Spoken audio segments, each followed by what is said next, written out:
God is the key.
God is the key.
God is the key.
Who is the kid?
Who is the kid?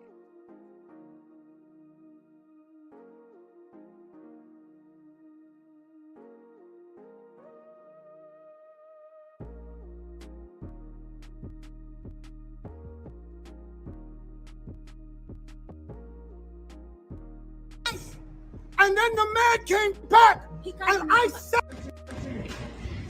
you want to know exactly how I'm feeling? Yes, sir. I just stood here in this Los Angeles County and witnessed the worst miscarriage of justice that this world has ever seen. You want to know how I feel? I'll tell you exactly how I feel. I got some names that I want to call. Alex Spiro, Desiree Perez, and the whole wicked system of Rock Nation, including you, Jay-Z. Yes. You who say you rose from the gutter, but you have traded and bartered the souls of young men, and you're still doing it. The only independent witness in this courtroom is a man whose name is Sean Kelly. He came to court, and our attorneys, he would not even shake their hand after he went upstairs with Kathy Tarr and Alex Bart. They met on Saturday before. They met with our witness. And then the man came back, and I sat in the hallway while he sat with Jody Little, the prosecutor's investigator, who acted so dumb, an intelligent woman who did not want, listen, I've seen so much evidence buried in this, and I know exactly what the public out here will say. Don't talk. You will say, I say this because I'm a father. See, I am a father of thousands around the world. I'm a father of my kids, but a spiritual father to many. And I don't make stupid allegations because I got nothing better to do. You all have been bartering and trading the souls of young black and brown men in this country. And I'm calling on all the umbrellas. I'm calling on everybody in this country to begin to rise up because your sons have been done dirty. Free Torey. It's not over. Yo, what's good, everybody, man? That's good, everybody. Just as y'all can see, that's Tory Lanez's father right there. Salute Unity. Salute Big Red Juke Martin. Salute Melissa. Salute Knowledge Power. David Johnson. Everybody that's chilling with me for right now. You know, I know it ain't no big room or whatever, but hey, we still gonna rock, man. I treat it like it's 1,000 people in this mug. You know what I mean? Y'all know I come and I keep it real. I ain't gonna be all that clown shit all the time and shit. I'm seeing a lot of people who kind of covering this. You know, some people are laughing at it, thinking that it's funny and shit until it's they son, until it's them. This is some injustice that if I never seen injustice in my freaking life, yeah, I just let it play. It just played the full thing. That was it. If you want me to play it over, I play it over. Yeah, it wasn't that long. But if you ever seen injustice in your life, if you never witnessed it in your whole life, this is some injustice right here. We all sat right here, and I'm so glad that people like Mar-a-Lago Graham and Lawyer for Workers and Dennis Scott and people like that. I'm so glad that they covered this trial so the public could actually see the details, because the details of this trial were evident. I mean, come on, man. If there's any such thing as reasonable doubt, we just witnessed reasonable doubt. We witnessed reasonable doubt. Because if I was just a person in the trial, and I mean, I wasn't just, of course, yeah, I'm rooting for the guy not to be guilty, but at the same time, I was open to hear the evidence. If there was evidence that this man was guilty of what she was saying this man was, I would have been one of the first ones like, yo, that nigga guilty, man, that's fucked up. Lock that nigga ass up. Don't do no shit like that. But the evidence in this trial was not that. I mean, come on. This is some underhand shit if you've never seen it before. There is no excuse. First of all, to have 12 women on the motherfucking jury box. 12 out of 16 people, 12 of them are women. And how in the hell do a jury come back that fast? That fast. And 12 people came guilty on all of those charges? Nah. Something ain't adding up here. Something ain't adding up here. Something just ain't adding up here. And it ain't because I've never been a fan of Torey, but I'm a fan of fucking justice. He was already guilty. That is amazing. You can have a woman come up on stage, literally say, I turned around and I seen him with the gun. I ain't see him shoot, but I seen him with the gun. And then turn around and say, yeah, I went to the front of the car. And then the fucking prosecutor say the woman went to the back of the car. Like, what the fuck are we doing here? Like, we talking about a whole trial of shit that didn't make no sense. The woman lying. We hearing this woman lie. We see them give. We see another woman come up there and lie. 2 women come up there and lie to the point where you had to get one of them.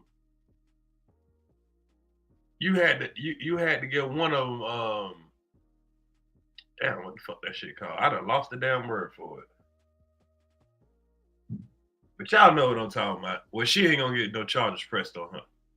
There's no charges for these women for coming up on this stand and lying through their motherfucking teeth. Oh, we gonna get into it because y'all know I gotta break this whole fucking trial down one more fucking time. I'm going on vacation this week. So I'm definitely digging it back into this trial. Now, it doesn't make a difference what I say. I'm not the jury. The verdict is in. This man got to sleep in a fucking jail cell tonight.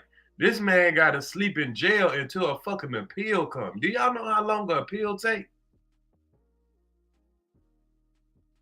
This man's son went home tonight without his father over a fucking false allegation. Because we know that man ain't shoot that fucking woman. Not likely. There is a reasonable doubt that he did not shoot that woman. Salute Teddy Graham.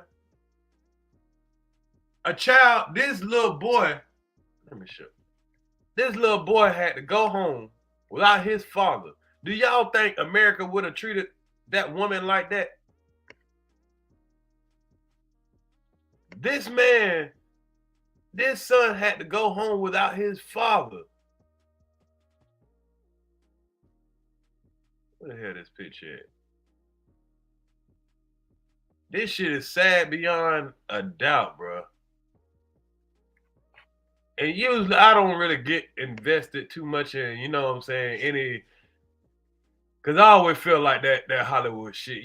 We already know it's all a setup. We all know that, you know what I'm saying, this shit be all smoke and mirrors. But when you see a black man lose his freedom behind this bullshit, a woman sitting here and telling this fucking lie on stage. Of course she got shot. Yes, she did. Oh, something happened to her. But they didn't even bring the fucking bullet fragments to court. Jeez Louise. You don't have to have anything to convict the man of some bullshit these days. The lack of evidence. Now think about what this young man has to go through. So we all worried about Meg's career. Oh, let's protect the black woman. Y'all just, this here is gonna make a lot of men step to the side like, man, fuck y'all. Cause y'all ain't stepping up for these black men that are getting falsely prosecuted.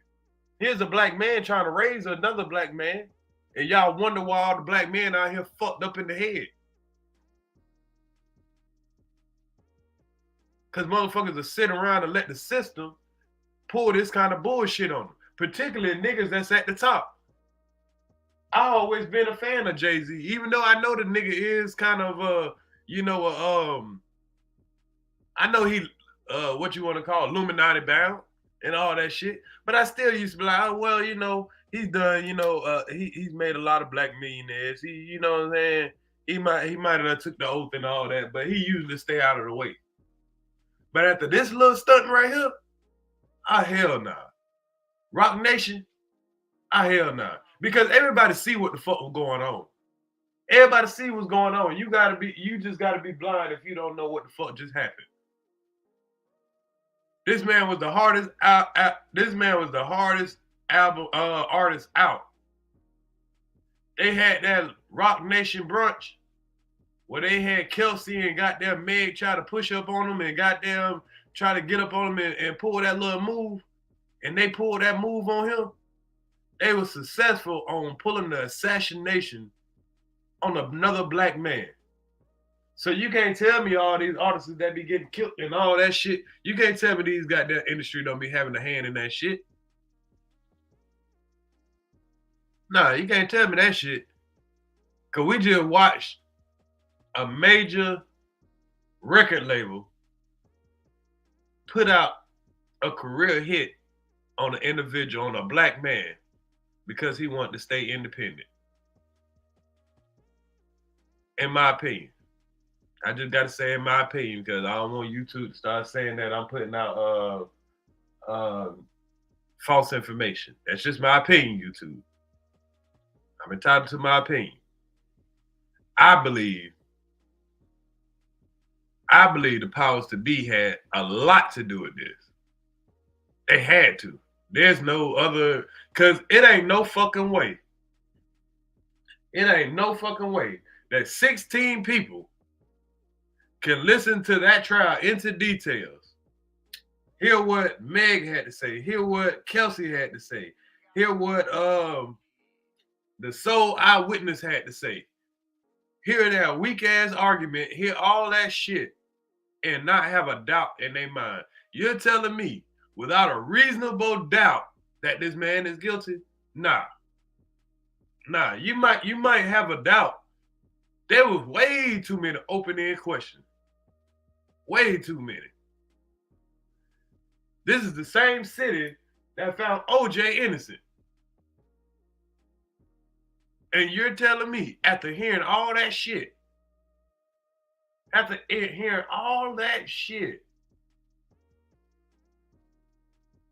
hearing a witness go up there and say, I see and putting the shit up there from months ago when she first testified of saying, I seen a woman shoot first. And you still come back and try to say this man has no DNA on the gun? And see, they know what they're doing. Because, see, he's guilty right now, but they're going to come back on the appeal and say he's not guilty. Oh, this shit has never happened. But you can't give a man back time. You can back pay somebody money. See, they knew if she would have been found guilty on this shit here, if he'd have been found not guilty, he was going to have probably the biggest fucking lawsuit that you can ever dream of. The people that was going to get sued behind him getting found not guilty. Oh, man. Now, what do you do when the system fucks up this bad? Because they're going to say, oh, that was the people that decided.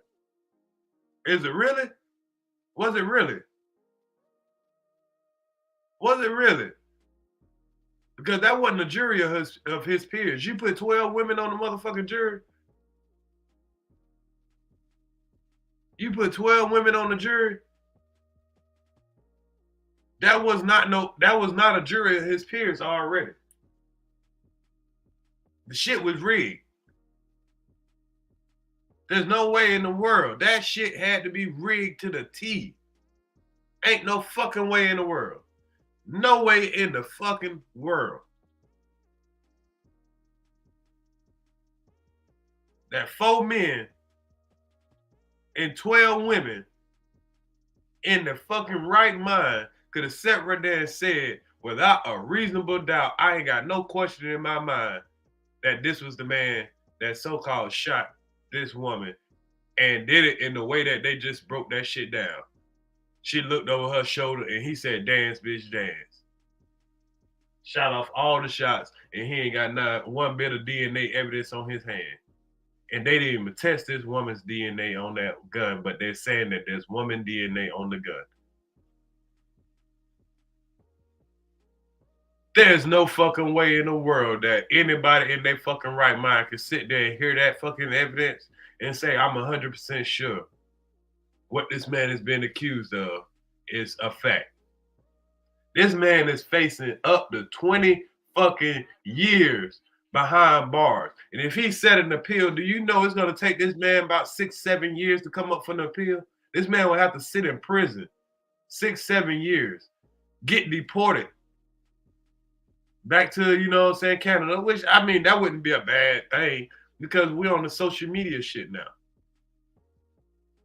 You know, so he could crank up another quarantine radio or something like that, and shit, you can't stop the man from goddamn doing this thing on the internet.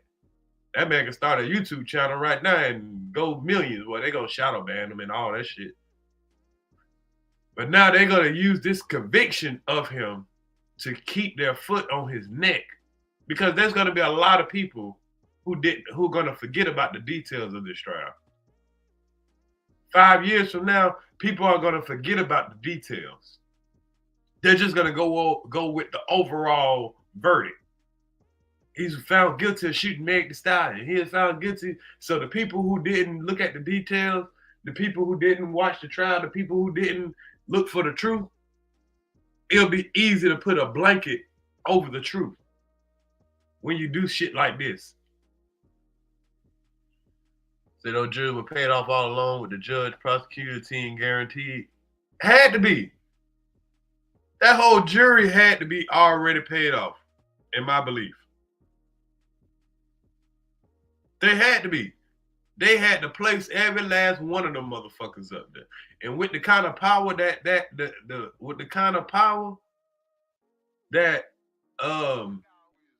Rock Nation got, with the kind of money that they got, it's believable. It's believable. But what did they just do to Meg, though? What did they just do to her? They just got her ass counseled the fuck out. They better have somebody else. Nah, they better have somebody else in the bag. And to be honest, I don't want to hear shit coming from Rock. If I hear about an artist signed from Rock Nation, I don't give a fuck how much I like their music. I ain't listening to shit. Because supporting that shit is supporting the demise of black men. If y'all are willing to put a black man on the cross just because y'all can't steal his talent and a black man is doing things in his own fashion, nah. I won't even wait. I won't even put that shit in my damn soul. Fuck that shit. Like I said, I'm not even a Torey fan.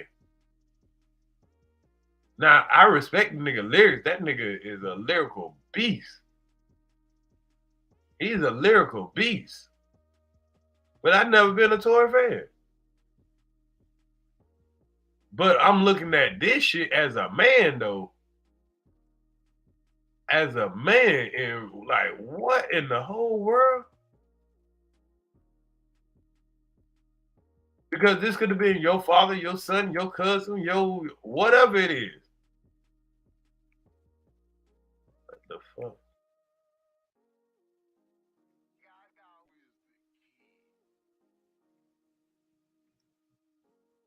Hell, even me, shit.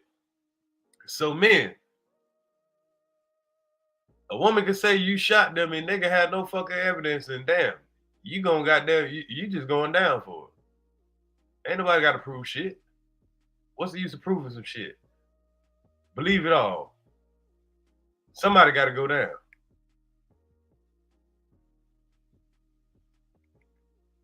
And see, this Sean Kelly motherfucker, like I say, they done put this man whole house on the internet. They done put his address up.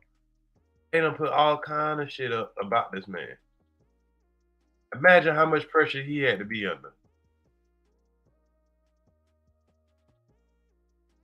Imagine how much pressure how much pressure this Sean Kelly dude had to be under.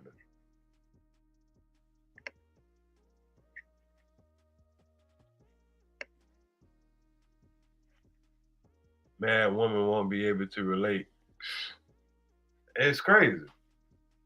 Imagine how much pressure though Meg the Stallion gonna be under. You gonna go do a show now? You better go do an all women show and shit. And man, if you one of them women that say, "Oh, power to women," don't talk to me. I love my women, but don't talk to me about this situation. Because I listen to the details. Especially don't come to me talking with no fucking half-ass information. If you're gonna tell me something, tell me all facts. And the fact is, they didn't even look at the friend. Now, if Torey shot her along with the friend, yeah, make both of them accountable. That's all I'm saying. You find one guilty, but you find that you let the other one go home free. Oh, I just had a baby. What about that man's son? What about his child? See, and I think that's where the problem came in at. Everybody had a threat to what they love. You know, a person would give up. A person would goddamn make you suffer so they can keep what they love. Oh yeah. They'll make you suffer just so they can keep what they love. Because we all know that we know Meg love her fame. She knows she love that little power that she get. We know Kelsey, she just had a baby. You think she want to be away from that baby? You think she want to risk anything? Hell, fuck no. But see, she feel like she feel like she can go to bed, nights, and she feel like she didn't do nothing wrong because she did come in there and lie and try to throw the case. Tried to throw the case. But she could have came in there and said, "Hey, man, shot her damn self," and they still would have found this man guilty. I think it was inevitable. This shit was already written. The way they describing it here, Torey didn't even flinch when they said he was guilty. Said the man didn't even flinch. It's like he already knew it. He knew what they was gonna do. He already know how the game set up. Shit rigged like a motherfucker.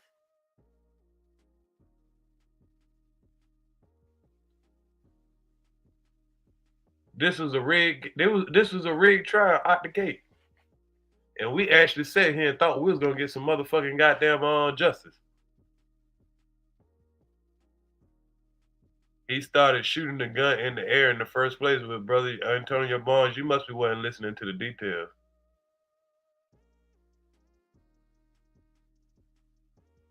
Antonio Barnes, I don't even know where you come from, but bro, we've been covering this trial for all week, and all this shit you bringing in here, ain't none of that stuff happened, bro. I'm just keeping it 100 with you.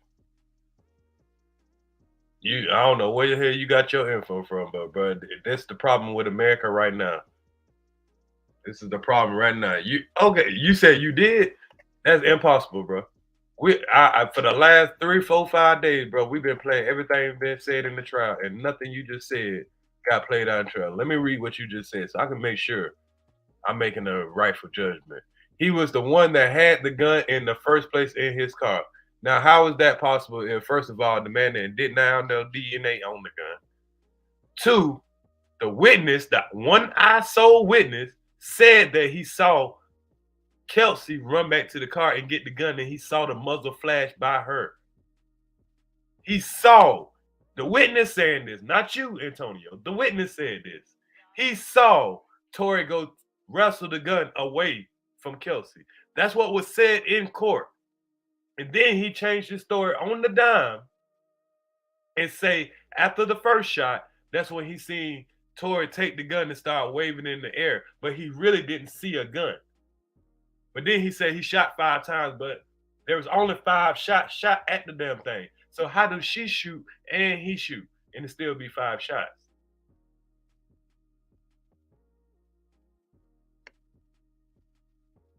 The girl grabbed his arm and pulled it down, and he was still firing his gun.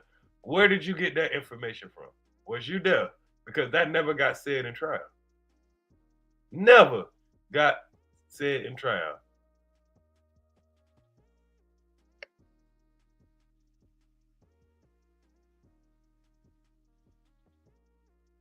That's how the girl had gun residue. So she grabbed his arm from shooting. Wow. So make this make sense. The witness said he saw the 2 women fighting. So you're telling me 2 women fighting, he runs out there and starts shooting, and the girl got to grab his arm to stop him from shooting. That's how she got residue on her arm. They never said that. Never. And y'all see what's happening already? Ain't it? I predicted in 5 years or a couple of months that all these bullshit stories would come out. It's a nigga already coming in here trying to spin the whole fucking story, and we just sat right here. Y'all can look at all my videos for the last 5 days, for the last 9 days. We covered every fucking word that was said in that trial between the people who was in the goddamn courtroom. Not just one person. We went with every single person that was either on YouTube, or we even went with the Hollywood Reporter the other day. A person that's with the white folks. Tell the whole fucking story about what was said in the trial. And now we got a nigga coming in here telling us he watched the trial, but he telling us some shit that wasn't said in the trial.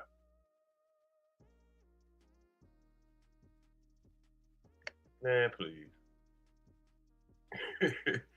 Man, please. You're saying, if you're never said that the women didn't fight, why would the man come out? Why would a woman have to come and grab his fucking hand and him shooting?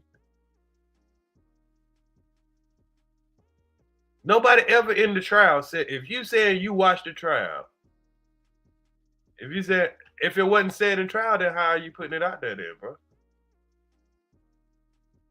How are you putting it out there if it wasn't said in trial? If there's no evidence of it, are you coming up with that story yourself? Is that your theory? He shot in the air, ask him. Tory Lanez, did you shoot in the air? Oh, my bad. Tory Lanez ain't here for nobody to ask him.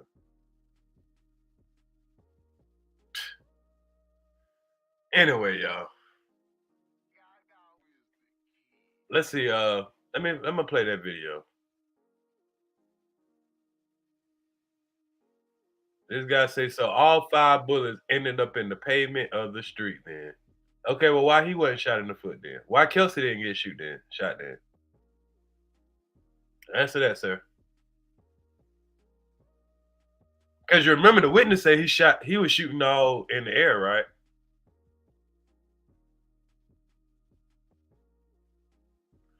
Blessing Michelle Bryant. Salute Common Sense TV. Yeah, I know he trolling. I ain't gonna waste my time with him no more. None of his DNA was on the gun, but this dude in here telling us that he was shooting the gun. Kelsey came and pulled his arm down, so he shot all 5 shots into the ground. So we can tell that he didn't watch the trial because, for one, they said in the trial, this is not one of those guns you can hold down on the trigger and goddamn the shit keep goddamn going off. You have to individually squeeze the trigger.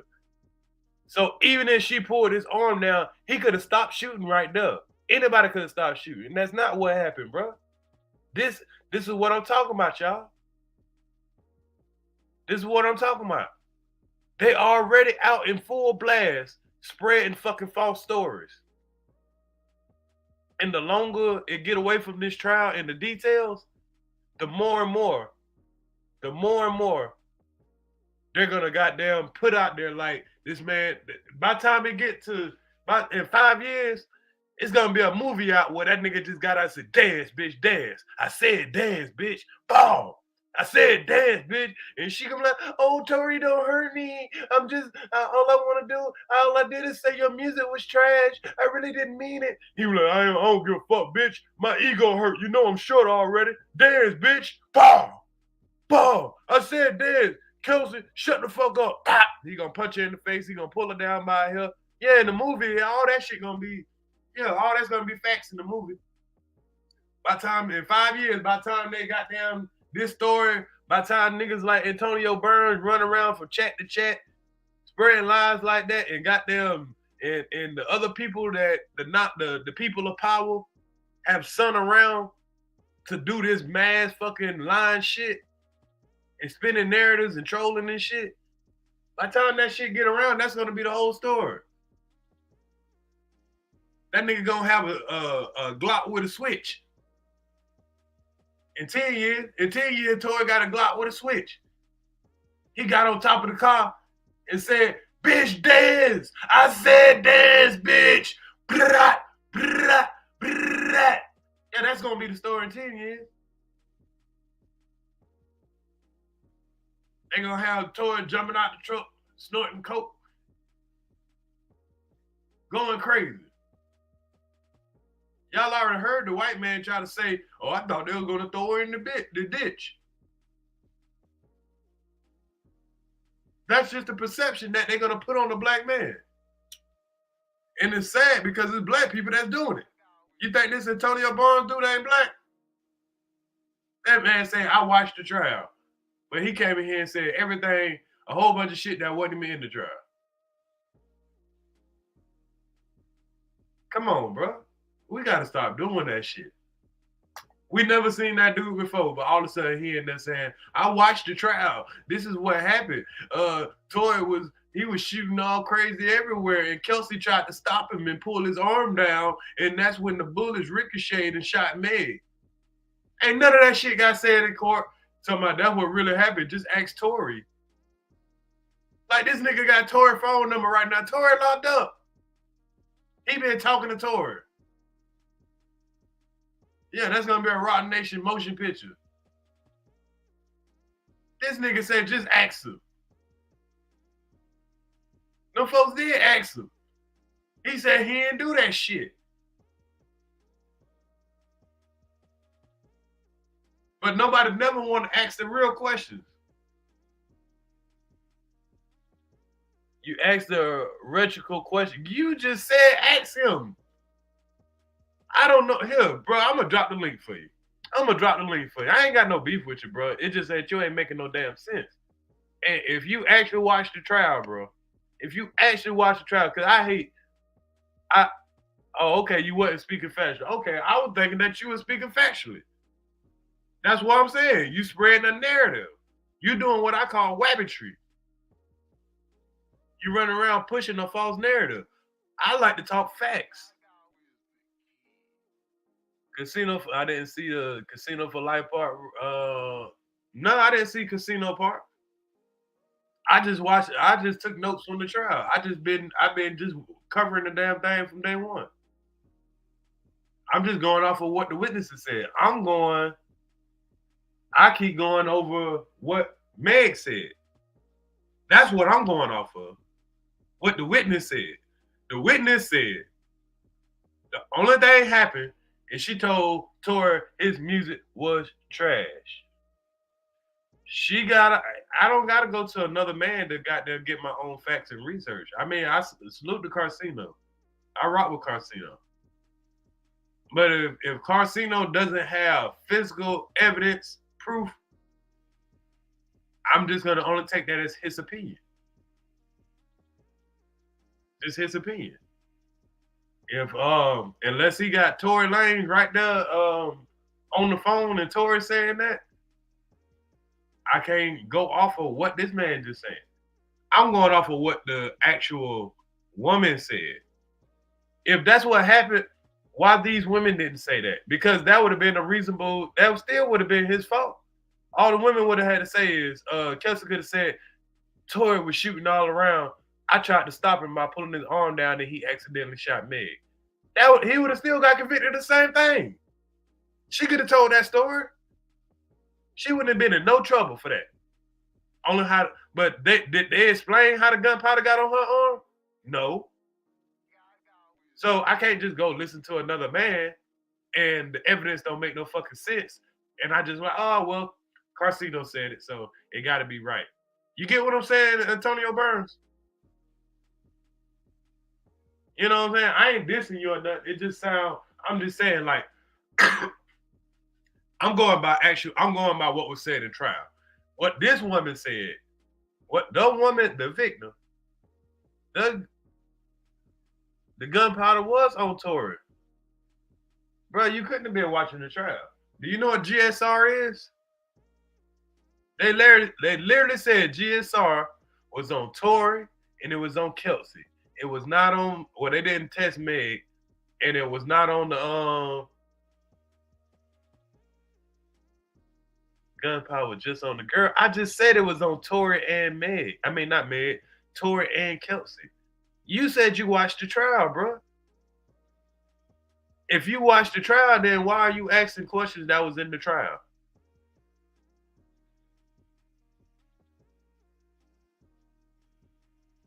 This man said he watched the trial.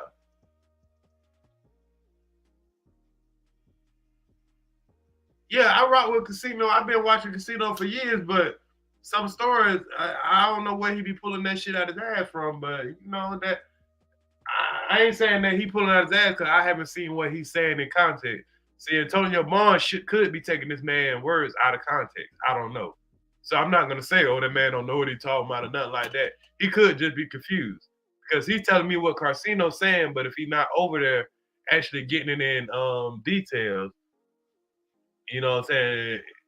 See, this man talking about the gunpowder floats and expands and all that shit there. He's telling us all that. This woman had gunpowder on her. Did they explain how she had gunpowder on her? Answer that, Antonio Barnes. Did they explain how she got gunpowder? Did they explain? Not you, not Carcino. Did they get up on the stand? Did they get up on the stand and say, this is how Kelsey got gunpowder on her? No, they did not. Yeah, they explained how Torey did. They said Torey went and took the gun, tried to wrestle the gun from Kelsey. Now, I don't know how true that is, but we did see an eyewitness. We read the eyewitness statement. The eyewitness statement said the woman had a gun. The woman let off a shot in towards the car. If you was looking at my live, you would have heard the whole breakdown. I think that was on day 5 of the trial. No, day 7 of the trial. Day 7 of the trial. I cover every single day of the trial. Anyway, I ain't gonna waste no more time with you, bro. You ain't got no details, but you just over here just trying to be, you know what I'm saying, recognized or whatever. Salute to you, right out. But anyway, Yeah, I put the link there so he can talk in real time. And just in case he want to put out false information, I can just pull it up. Ain't no use of arguing with a nigga in chat because see, they're not trying to get the details. They just trying to steer the conversation. So we over here, we researching the facts. We didn't sit there and just gossip about it. We sat there and goddamn listen to everybody. We listen to the woman also. I'm glad you're up here so I can pull it up myself. I just said, just get listen. Let's go. Let's listen to 5 minutes of his video. That's it. Oh, wait, I never said that he said the bullets ricocheted off the street or anything like that. I never said that. He said that. Okay, what was you saying? Maybe I read it wrong because it sounded like you did read it wrong. I'm gonna tell you what it sounds like. Why you keep timing me out? I'm not saying anything. Nah, I ain't timing you out. Nobody don't time nobody out. That maybe the moderators keep timing me out, especially that simp ass nigga too simp for the YouTube streets and want to stick ride every goddamn random content creator online. Mods, y'all don't time nobody out just because they not agreeing with what's being said. That nigga always got my name in his mouth. This nigga, god damn, man. Just like I said, another digitized YouTube son that would be bringing my motherfucking attention. Saying and that what I took what you were saying is you said that okay, Torey was shooting in the air and Kelsey tried to bring his arm down and he accidentally shot on the ground and it ricocheted and shot her in the foot. I'm not saying that, but I know like you see you had to press the trigger like 5 different times, or someone did. Would be 5 different shell casings, right? Right. Cause they said it's not one of them guns you can hold down on the trigger and it just keep going. It only take like 9 pounds of pressure or less. They said it would take 9 pounds of pressure, but I'm saying they say you got to individually squeeze this particular gun anyway. That's nothing. He was the one that had the weapon in the first place. It wasn't registered, but it was in his vehicle. But that don't mean it was his gun though. You know it was under her bag, right? You know how this worked, man.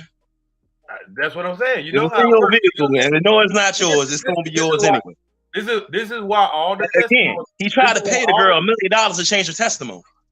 Listen, all that crap. Because if he just would have left it, now listen, if he just would have left it, what Megan said initially, that she cut her feet on some damn glass, it would have been just fine. But he kept.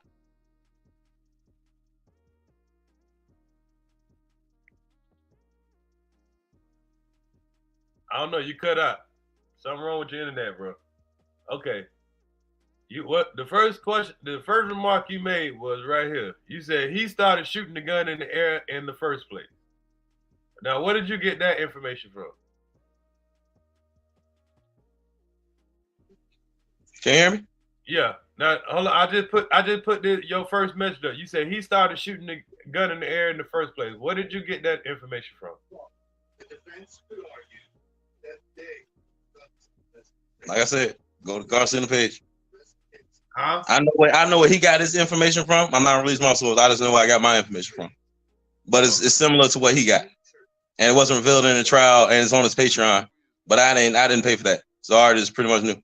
And like I said before, if he would just went along with the story that she cut her foot on some glass, he wouldn't be in the situation in the first place. But he kept running his mouth. So you're saying that's why it changed from she cut her foot on the glass to she got shot because he was running his mouth on the platform.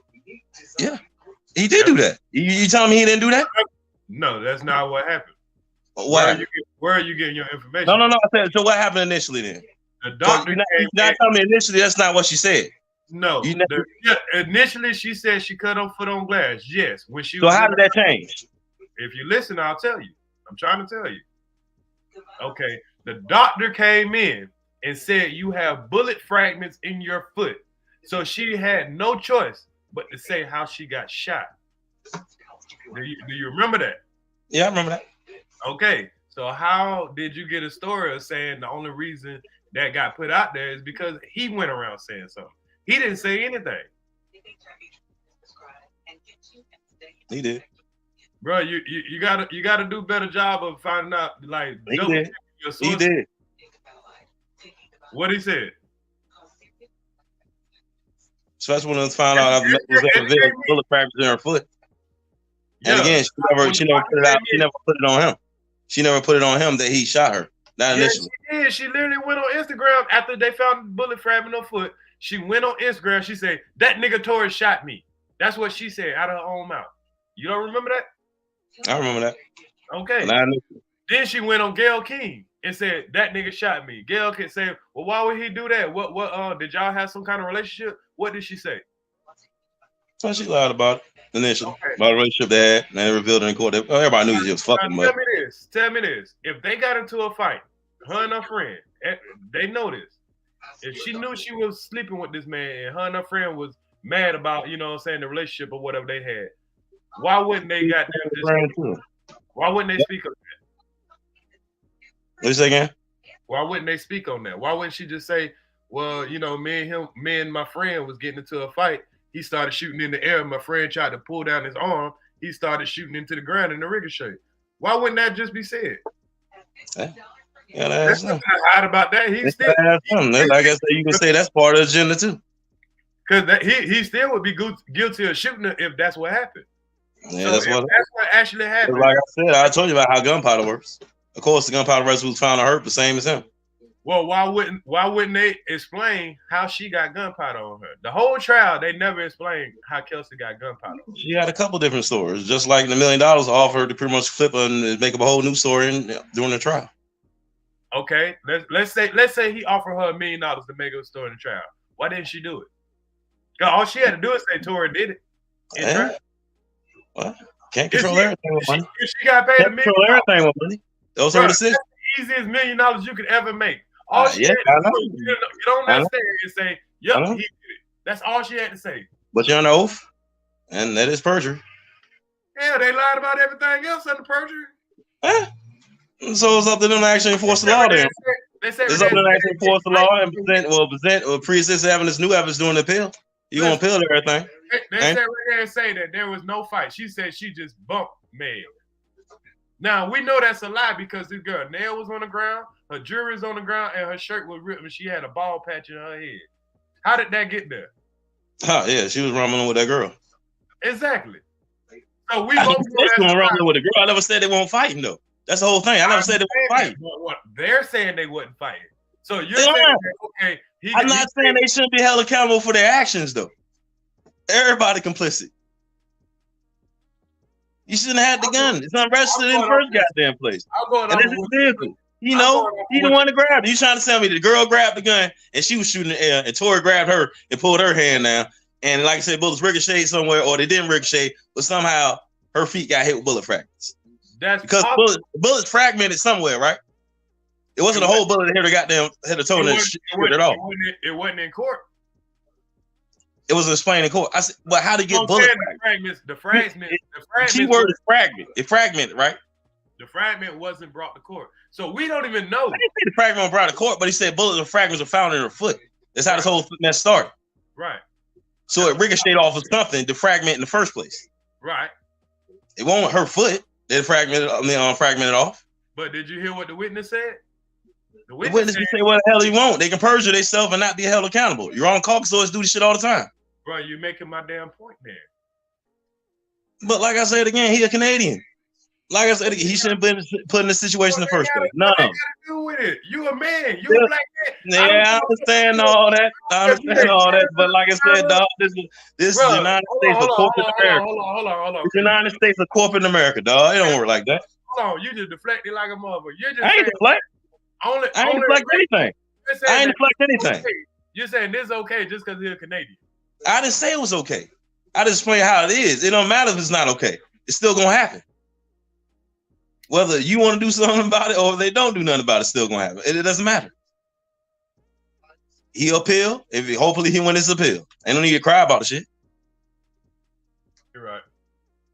All right, I appreciate you coming up here. But like I said, just watch the first 5 minutes of Carcino video. You can play it now, and you can just make your own, judgment off that. And okay, let me know what was the first 5. Give me a summary. Give me a quick summary. No, it's just like you'll learn the majority. You just like I said, I'm not gonna go word for word. No. That's why I say give me like a summary. Like just tell me what it was. It just take 5 minutes, just 5 minutes, and you can clip it and do your own extrapolation about it. It's just like I say the first 6 minutes. You know how you do this introduction. You get to those first 2 minutes, but the first 5-6 minutes after that, that's all you need. That's all I'm saying. Just look at that. I'm not trying to pull your chain, man. I don't got no beef with you, No, man. no. I ain't got no. That's why I said I'm gonna keep it respectful. You know what I'm saying? I know I'm talking some shit or whatever, but I mean, this is your platform. You do what you want. You don't know who I am, but I've been in your chat before, bro. Right, I've been in your chat, been She Chat, Kwame Brown. I support y'all. I don't got no issue with y'all. No. I'm just saying the information. That's what I'm saying. The information that's already been put out. Like if you watch the trial, you can see like, hold on, bro. All this shit ain't that ain't just happened. The stuff that you're saying that wasn't played out in trial. Oh, it happened. It's just not revealed in trial. And it's like all the different stories that people be telling. They pretty much put themselves in the best light. Okay, you said 5 minutes. Hold on, I'm pulling up Carcino right now. Let me see. Hey, Torey is innocent on 2 of the main counts. Starting this fake paperwork going around the internet talking about Tory Lanez is innocent. He was proven innocent, no DNA. All these lies that was being spreaded by DJ Academics and everybody else on social media.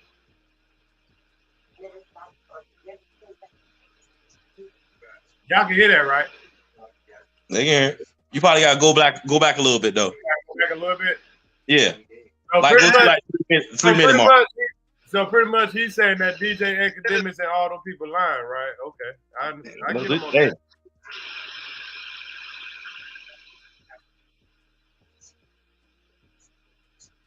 All right, I went back a little bit. He did it. I knew going into it, all of his actions, all of the crap using academics and all these other losers, that fake lawyer on the internet, he kept telling you, oh, this case is going this way. Yeah, well, how much of an expert is he now? All he's doing is trying to spin y'all, the fans. All yesterday, Torey is innocent on 2 of the main counts. Starting this fake paperwork going around the internet talking about Tory Lanez is innocent. He was. This is the first 2 minutes of it wasn't. Okay, you good. You're on the right track. Okay. Proven innocent, no DNA. All these lies that was being spreaded by DJ Academics and everybody else on social media.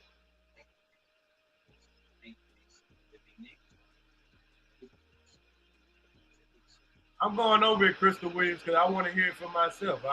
That's all. That doofus did it.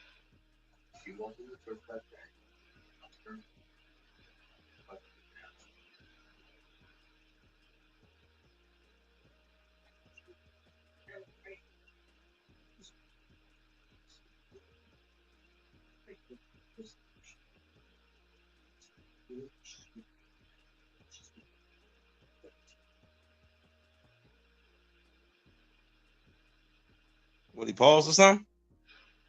I'm just sitting there. Oh yeah. Yeah, I usually do all them pregnant ass pauses. I hate that shit. Those awkward ass pauses. Yeah. I hate that shit. I'm like, yeah, go get to the point. This is an Agatha Christie novel. She did not do it.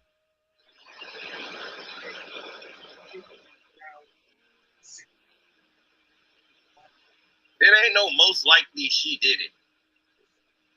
1, she doesn't have a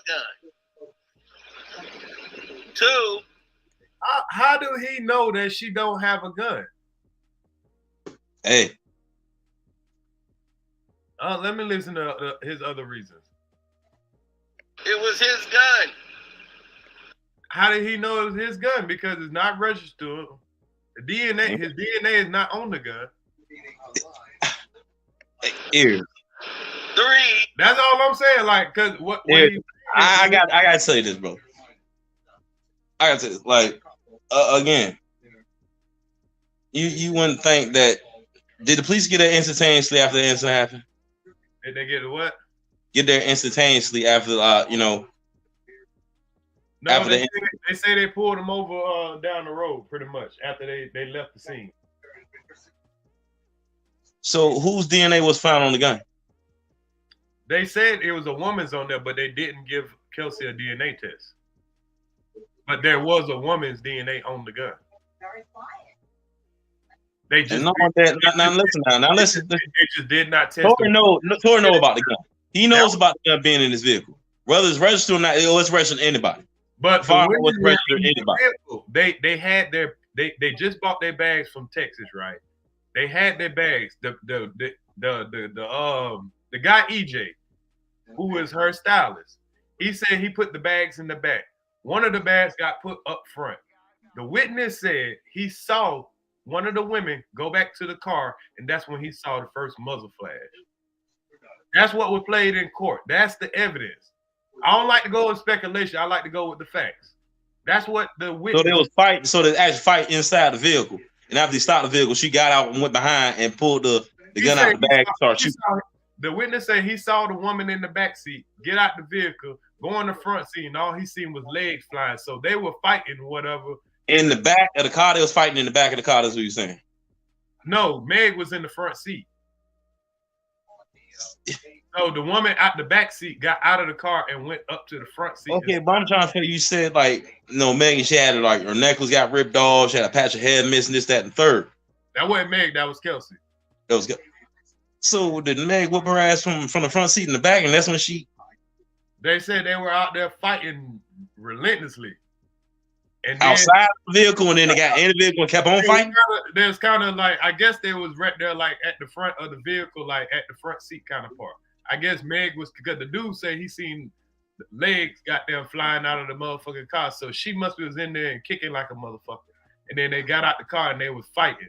The men jumped out the car and fucking, they say, roughly trying to break them up or whatever. And then one of the women, the woman that got out the back seat, she went back to the car and grabbed something. And that's when he seen the muzzle flash. So the gun was actually in the back seat then with her. Yeah, they saying Torey was in the back seat behind the driver. So, now remember how Meg said she got shot. This is very crucial.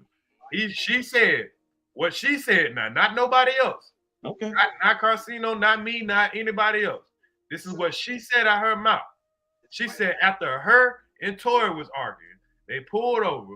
She stepped out of the car. She walked to the front of the car, and when she turned around, she seen Torey standing up on the step, standing over the car, and he said, "Dance, bitch, dance," and he started shooting at her the 5 times. That's what she said. That's not what nobody. That's what not academics said. Didn't say that. None of the people that Carcino is saying line said that. This is what she said. That is fine, right? That's what I'm saying. So how can this man? That's not saying he's an arrogant, narcissistic asshole, but he ain't that. Come on. Yeah, and I'm cool with Carcino, but right now this man is spreading false information. I can't even. Well, like I said, keep listening. Keep listening. It didn't happen like that. She lied on that end. It ain't happen like that. I understand what she said though. Yeah, I feel the same way. That's what, like, nobody is like changing nothing that's being said. He's saying that academics are spreading false. I listened to academics, and that man, he kept it down the middle. He like, now he was saying that he don't think that this man gonna be found guilty, and he think that this and that. But we were all going off of the facts. This is what this woman said. This is what Kelsey said. Because Kelsey said she didn't see that. She didn't see Torey with a gun. She didn't see a gun, period. So you telling me this man could have got on top of the car, started shooting at her, but nobody saw it? Like I said, that's not what happened. She lied, and I don't know what. Like I said, she should be held accountable for that. I can understand that because that story doesn't make no motherfucking sense right there. It's something like in between. There was a tussle. We already know there was a tussle between them, but Torey got involved somehow, and the gun ended up in both of their hands. Right. So Megan, only thing you know is it wasn't in Megan's hands. It was in both of their hands at either of their hands at one point in time. Right. So okay, if the whether he's one that pulled the gun down or she was one to pull the gun down. But listen though, if the story was true, what she said, let's just go off of what Meg said. If that story was true, that while she stepped out of the car, she ain't saying nothing about them fighting. So you got to take the fight out of it, even though we know the fight happened. Let's just say, let's take the fight out of it. She said all she did is diss the nigga music. She stepped out of the car because she couldn't take the shit no more, to argue no more. walked out the car. She said she walked to the front. The prosecutor said she walked to the back. So how the hell the prosecutor and the witness got two different stories? I don't know. She said she all the time. She even drew a picture of exactly what she walked at in front of the car. She walked kind of like towards the front of where the driver's side at. That's when Torey got from over there where he was behind the driver, crossed over there to where Kelsey was pretty much to the front seat, stood up on the thing that, the Cadillac Escalade's got the steps, reached down and said, "Dance, bitch, dance," and shot 5 times, and the man ain't got no DNA on the gun. He shot 5 times. Man, well, like I said, you can wipe your DNA off that daggone gun by the time the police get there. And like I said, if the girl was holding the gun, if the girl was the last one holding the goddamn gun, her DNA would be on the gun. Like I said, they didn't touch her. Listen. If that's what happened, how in the world did she get gunpowder on her? If you just explained it yourself. Hold on. Gunpowder expands. Gunpowder expands. Listen, bro, you can't talk over me when I'm trying. I'm sorry. We can have a dialogue, but damn, I got to be able to say something. Okay, because I'm talking to the audience too. If we're going off of just Meg's account, and that's what the jury's supposed to be going off of. And the man shot, and he's standing on the damn step, and he's shooting down at her. Kelsey saying she didn't see him with the gun, she didn't see the shooting, none of that shit. So according to her, she ain't even close to him. How in the hell do she get gunpowder on her if she in the back seat or she ain't nowhere near him? He's standing up and he's shooting down over the damn. Well, she helping out. Well, she's going against the prosecution then. She helping out Torey case then. If that's the case, if she ain't seen nothing, she don't know what happened. It's going against what Megan said then, right? Exactly. That's what we're saying. So, what the hell did the jury decide on then? That's what we're wondering. That'd be the third story. That's what we're wondering. Did Torey testify his own defense? No, he didn't. Why didn't he? That'd be crazy. He wasn't supposed to. He wasn't supposed to. You innocent, you didn't do nothing wrong. You talking about the goddamn bitch said you got on top of Cadillac Escalade, shooting off at somebody, shooting at 5 times, something, dance, bitch, dance, and you don't want to testify to your own defense? Because you want to incriminate yourself? How? You ain't had no DNA on the gun, right? You had gunpowder versus. You can explain that. No, you can't, because they're gonna ask you questions. You don't get to just tell what you want to. But you did nothing wrong. How you gonna incriminate yourself? They ain't gonna come up there. They gonna switch them up? His defense team ain't good enough to pretty much coach him through those questions. Nah, because what they're gonna. He paid millions of dollars for him. What they're gonna. I would hope he paid at least 6 figures for him. So they can't coach him to tell him. They didn't tell him you should testify on your own defense. They say, yeah, keep your ass up off the stand. Why? I ain't do nothing. My DNA ain't on the gun. What they was gonna do is ask a lot of questions to try to trap him up. Like they gonna ask questions anyway. That's what they do. You gotta learn to listen, bro. A conversation goes 2 ways, bro. Every time I try to get a word out, you talk over me. I'm gonna listen to you, but you gotta listen when I'm talking too. That's how we gotta do it, bro. Because it makes a cluttered show. Okay. Awesome. So only thing I'm saying is, and you got a rightful point. You got it right. I mean, you got a good point. If he would have took the stand, what I'm saying, what they would have did, they would have went around a circle. They would have said, "Have you ever held a gun before? Have you ever shot a gun before? What about your gun?" They weren't gonna ask nothing relevant. They were just gonna spin shit. Now, yes, the cross-examiner would have came over there and asked him certain questions that would have put him in a different light. But with the over amount of lying that was going on, blatant lying, like shit, like saying that y'all didn't even get into a fight, that all y'all, because what Kelsey said is she got out and she might have bumped Megan. What the fuck is a bump? Y'all motherfuckers all out fault. But in the trial, she said they bumped. They asked Megan, did you and Kelsey have an argument? She said no. Completely no. She said that all she did look over her shoulder and she seen the man with the gun saying dance, bitch, dance. That it don't take rocket science to see that as a big ass lie. Yeah, like I'm saying, he should have just testified. It's easy to get around those questions because all he got to use as his defense is he's a celebrity. He has to be able to protect himself outside the security you can hire. That's expensive. He has to be able to learn to be able to maintain a firearm properly. Especially he's not a felon and he can actually have a legally registered firearm in the U.S. as well as in Canada. It's easy to get around questions like that.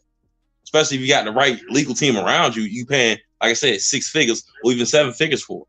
That's easy to get around. And you saying they're giving such conflicting testimony on the stand, getting such outrageous stories. That's easy to get around. Like I said, if his DNA went on the gun, why not testify in your defense? It's easy to explain, like I was trying to tell you. Gunpowder expands and floats upward. It floats up. That's the easy explanation to say that they actually did fight. They say they didn't fight. It was a bump. Let's go off what you just said. Let's go off of what you just said. It expands upward. So if he's standing on the rail on the truck and he's firing over the goddamn what's name, where would that gunpowder go? Ears. He never stood on the truck on the top. Bro, listen, you're telling me not what didn't happen when I'm telling you what they said in trial. That's what they said. That's not what Ears is saying. That's what was said in trial. I know that. I know that. That's what I'm saying. I agree with that. I'm telling you, they lied. They got away with the lie. Well, why would he? I'm not fighting you on it. If all these blatant details are right there, why would you need to even get up there if all the details are right there? Hell, it should. The evidence should speak for itself. To run it home, bro. To run it home. You already know as a black man, you gotta go over and beyond. Come on now. Man, this man, please. He a celebrity. So it's all anybody would have been open and shut. They wouldn't even went to trial. But again, like KB said, he's a celebrity, so it's always different for them, especially in circumstances like that. Now, there we can agree on. I can agree with you, though. That's a damn sure fact. Because this man being a celebrity and being who he was, and I think because he turned on that Rock Nation deal, I feel like, you know what I'm saying, that's just an opinion though. And then you're dealing with another celebrity, not just a civilian. I mean, they're still civilians. And then he's not a U.S. naturalized citizen. So you saying that they, you know what I'm saying, they kind of like, okay, nigga, you ain't no American anyway, fuck you. Pretty much. I mean, he okay.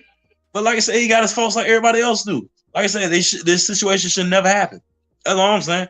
Don't nobody need to go to jail. Don't nobody need charged. Nobody get hurt. But this is what happens. So and take your mind away from what really matters. Okay. I get you there. But it was just what I was responding to, what you had put when you said that when you were saying what Sino said. Matter of fact, let me play some more of what Sino had. There you go. I'm kind of curious about what else he's saying that actually happened. He's saying that happened, but it actually didn't happen because if it sounds like he didn't watch the trial either. And like I said, I'm not trying to give him the benefit of the doubt because some of the other stuff he do put out there that they don't really get released be on point though. So I rock with Sino. I ain't trying to talk bad about him, but I feel like this right here is kind of, you know, it just ain't. It ain't lining up with what was said because he's trying to say only academics said it, or the lawyers for worker dude said it, or only Melilagro said it. There was a whole bunch of people that went to that trial and sat through that trial and reported on what was said. And again, he got his biases too. You understand?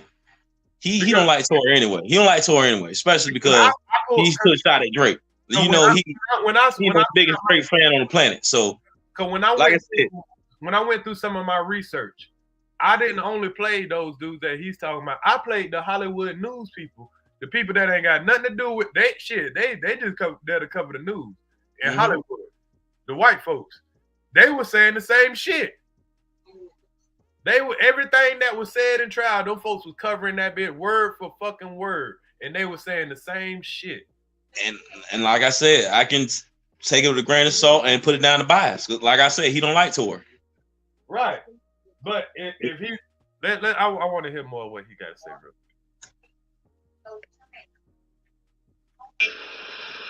He's the idiot that ran to get it. They were arguing and fighting without a gun. So where would she get the gun from? This is his car, not hers. You got to remember the facts of the case. Something y'all don't pay attention to. Now, you know what? I ain't even going to respond to that. I ain't going to respond to that. I was about to say something, but I'm going to let... He like that. You already know, man. I'm going to let him have that statement right there. Come on. They were going to get in their own car and ended up riding in Torey's car.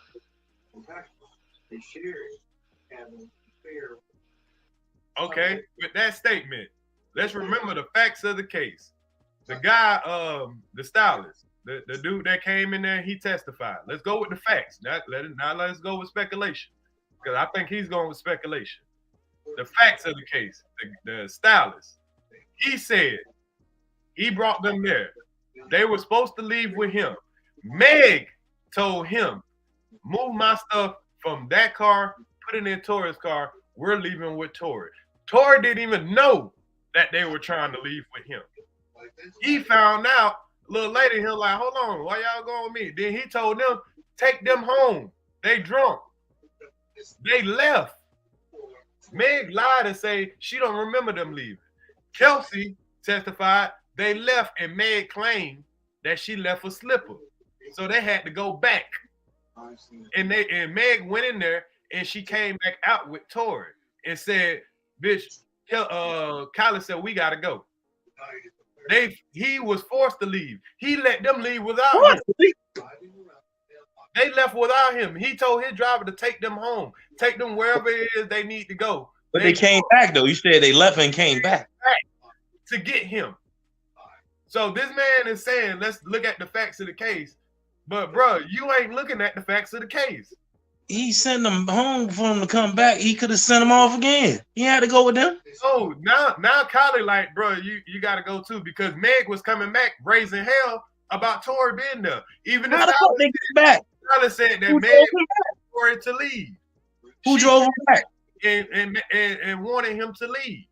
I'm trying. Who drove them back though? The driver. Who the driver? The guy that didn't show up to court. The guy that they didn't bring up. Hold on. Did the stylist take Meg and Kelsey home? No. And he came back. He took when they told him to pack their bags and put it in Torey's car. Because remember, they supposed to be leaving with him. That's what they came with. But now they want to leave with Torey. Torey don't even know that they trying to leave with him. He like, hold on, why y'all let y'all driver leave? What? They were like, we going with you. No, y'all ain't. Take them home. He telling his driver, take them home. I'm staying here and trying to smash Kylie. But Meg didn't like that. Okay. So he said, when they left, Meg made an excuse, say, oh, I left my Louis Vuitton slipper, so they had to come back. And when they came back, she went in there. She didn't come out with the slipper. She came out with Torey.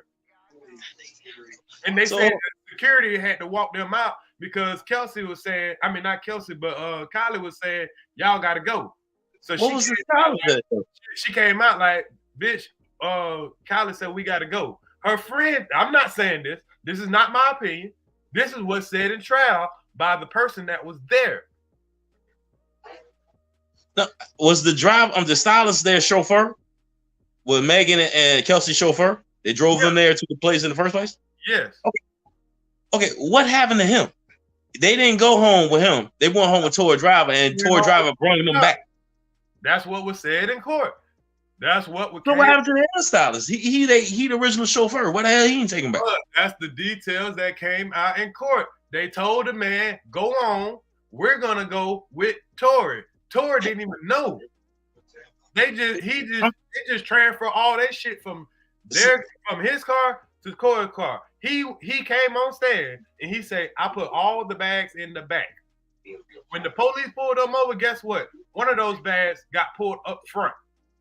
So it makes sense when you see this girl go run back to the car to that same bag that they done pulled up front. When they found the gun, do you know where they found that gun at?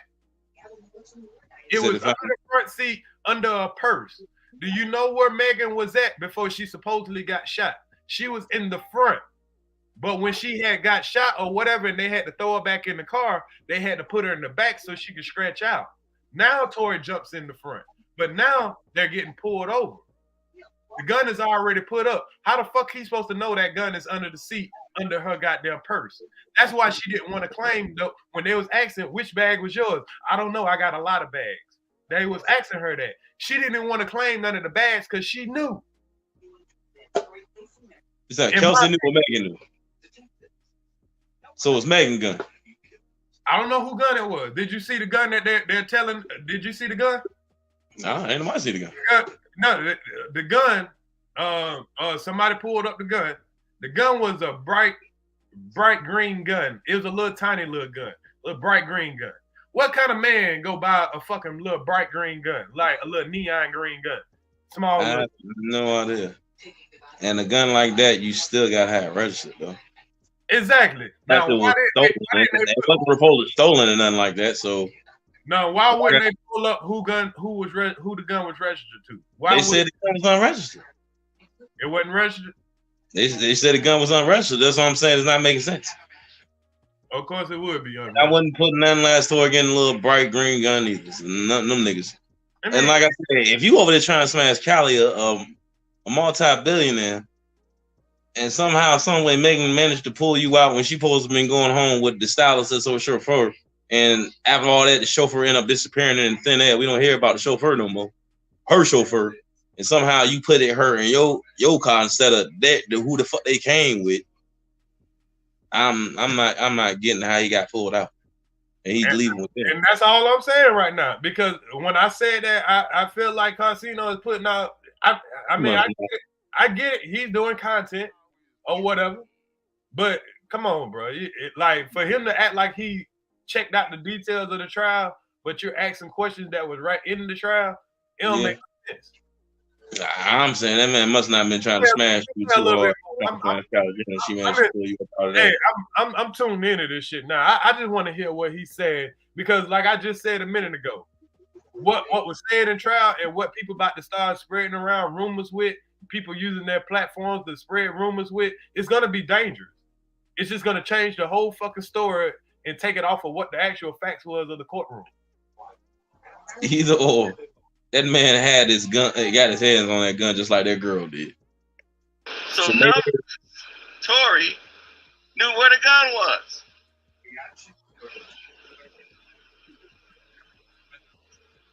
Oh, it wasn't his, but he knew where the gun was. Okay.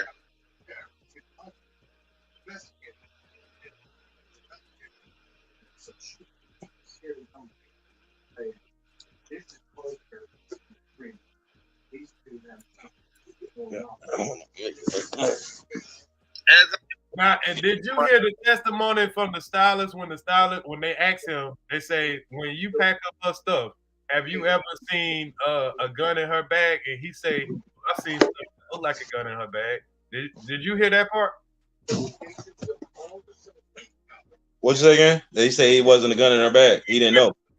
When they asked her, when they asked the stylist, they said when you pack her bags and stuff, or he said when y'all was traveling alone and y'all don't have security, do men keep weapons or stuff in their bag? And he said, yeah, I've seen weapons like mace and stuff like that. And they asked him, have you ever seen a gun in the bag? And he said, I've seen things that might look like a gun in her bag. It might look like a gun. Yeah. How would you take that if you was a juror? I would take that kind of way, but the whole thing is, where was he? Was he riding with him too in the vehicle? Was who? The show. I'm not talking about on the hairstylist. Nah. He was just the guy to pack. Cause listen, when what Meg did, Meg had just pack the bags. Is what he's saying. Yeah, because see what they had a lot of bags. You want to put a gun in there then? Listen, right? Listen, they had a bunch of bags, right? Because Kelsey had just came out there from Houston. Meg told Kelsey she was buying a house, move all her shit, move out there with her. So they just brought all their bags with them. So when they came to their party, they had to put all their bags in a room that Kylie had set up for them. Kylie set up a room for them. They put all their bags in there, right? So when they were saying it's time to go, the dude saying it's time to go, he thinking he about to take them home. But now they're saying, nah, we going with Torey. So they go pack up our bags and go put it in Torey's car. So as he going in there and putting stuff in there, that's what he does. He gets her stuff ready. Now they asked him, have you ever seen a gun in her bag as you were doing it? He said, I might have seen something that looked like how many bags did she have? Did they say that? They didn't specifically say how many bags she had. I would assume she had a bunch of bags. Ain't no way he put a whole bunch of bags in a motherfucking Cali. This shit ain't making no sense. Now think about it. When Torey came over there, And even when you look at the arrest video, Torey is in boxer trunks. If you got a gun with you all this time, you telling me nobody gonna see this gun? You got on boxer trunks and all that, and you telling me you're gonna hide your gun under one of these women's bags that wasn't even supposed to be in the front, right? These bags that because remember the stylist said he put them in the trunk. How did that bag get up front? And how all of a sudden this gun is under the bag that you got up front? Somebody took it out of the trunk to put it up front, or put it in the back, or put it anywhere. And there's a certain bag that they know the gun is in. Out all other bags that they put back there because she's supposed to be moving, which is not making sense. If the hairstyle was the one that helped pack her and put them in there in the first damn place, how would he know which bag to get in the first day they got the gun in? That part. You're making my point. It's not a registered gun, and it's a designer type gun. Right. I'm not saying it's a ghost gun, one you can manufacture, you can purchase offline in parts that you can manufacture in your own time and get ammunition for. And like I said, a gun like that, I would think you would have to be registered to get purchased gun like that because it's like a specialty type gun or custom made gun that get shipped to you. You still got to register for the shit. You still put your personal information on somebody else's shit. They ain't had none of that. They never even spoke of that. Well, I'm not saying it's not a railroad job, but like I said, man, that's all I'm saying is going by the facts of the case. If people come out and blatantly try to say stuff like what Arsino was saying, like I said, I'm not dissing him. I'm just disagreeing like a fuck with this kind of misinformation. That's why he's telling this information, and it's because he got the details of the trial. I can go for it. But for a person that sat right there, listen to the details every single day, not just from DJ Academics or anybody on his side. I listen from everybody that sat right there, they ass right there in that courtroom, including the actual witness. From what this woman said, she said all she did is diss his music, step out the car, look over her shoulder, he's standing up on the side of the thing. That nigga should have testified, bro. I'm sorry. And now all of a sudden, nobody can believe the eyewitness. This man heard the argument when woke him up out of his sleep. He walked out on his balcony. He seen women. He seen two women. He said out of his own mouth. Matter of fact, should I pull it up? He watched the woman out of the back seat, which was Kelsey, the shorter woman. He said, "Go up there and start beating Meg ass." That's what he said, not me. Beating who ass? Torey ass?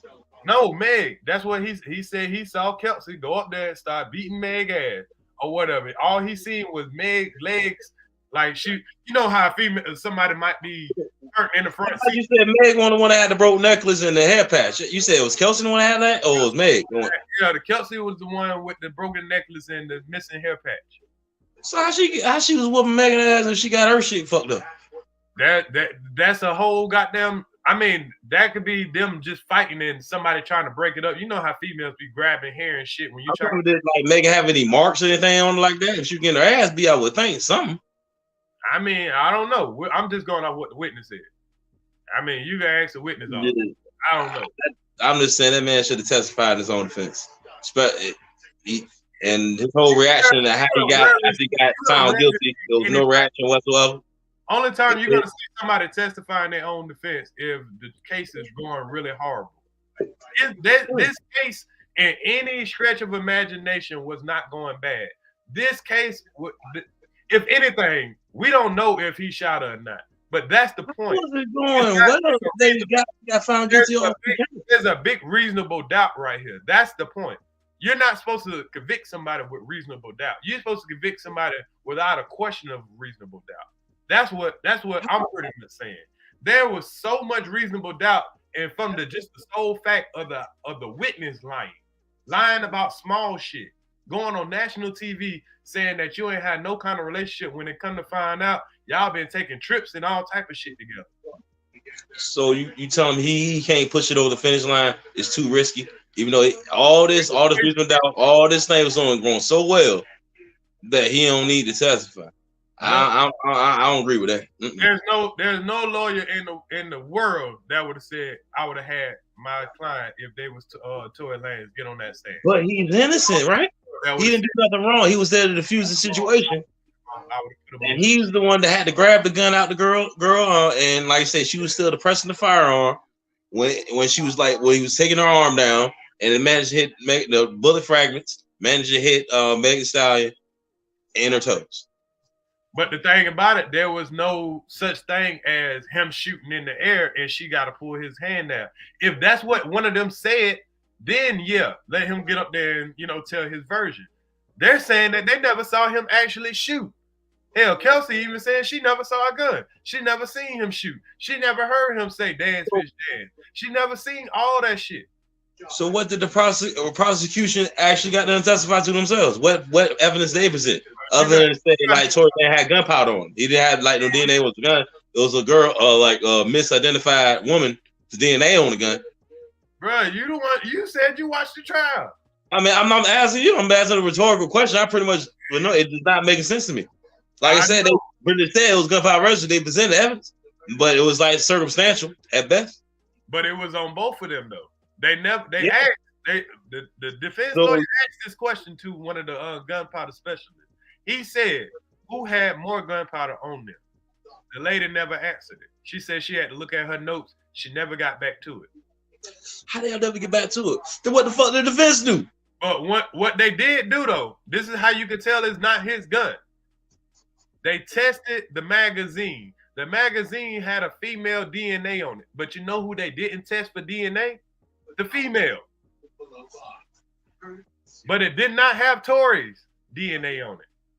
The DNA on the gun was not conclusive. So his DNA wasn't even on the gun. But you know who DNA was on the gun? A female. They don't know what female, because why?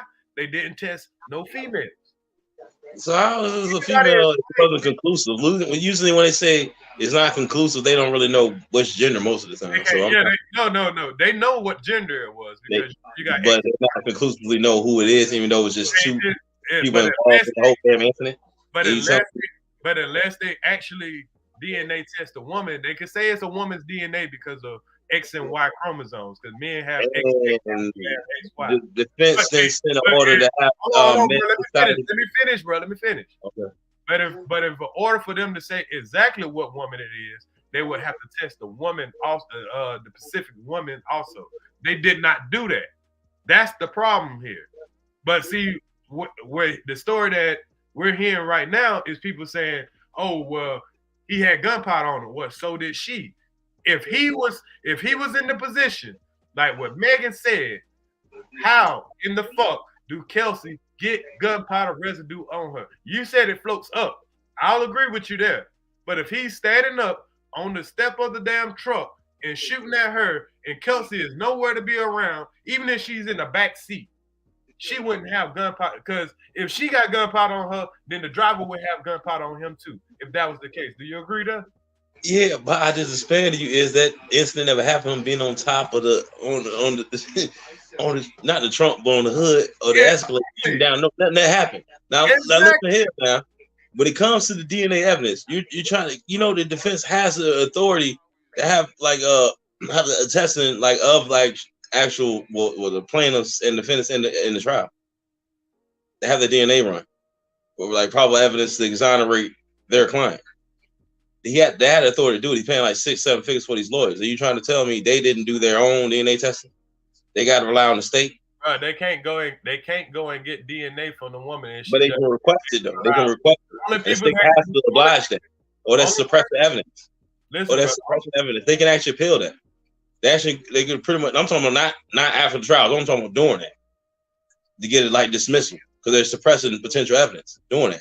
If they didn't send an order in, actually everybody has a DNA tested, not just supposedly Kelsey and Torey. To see whose actual DNA is on it, because you said inconclusive. So they can actually send to actually see whose actual DNA is up there. It's not inconclusive. They know whose DNA it is, but not telling them. But the defense should be privy to that. Right, that ain't the way this shit works. How it's not working if you paying 6-7 figures for your team? Bro, you just watched the trial. No, I know. I'm just saying that's not making sense. They're allowed that. That's like because you know how many just convictions get overturned because that technicality or just in trial that shit get thrown out just from that right there. Bro, if it was that easy, it would have been done like that. What you mean? It happens all the time when it ain't got nothing to do with celebrities, though.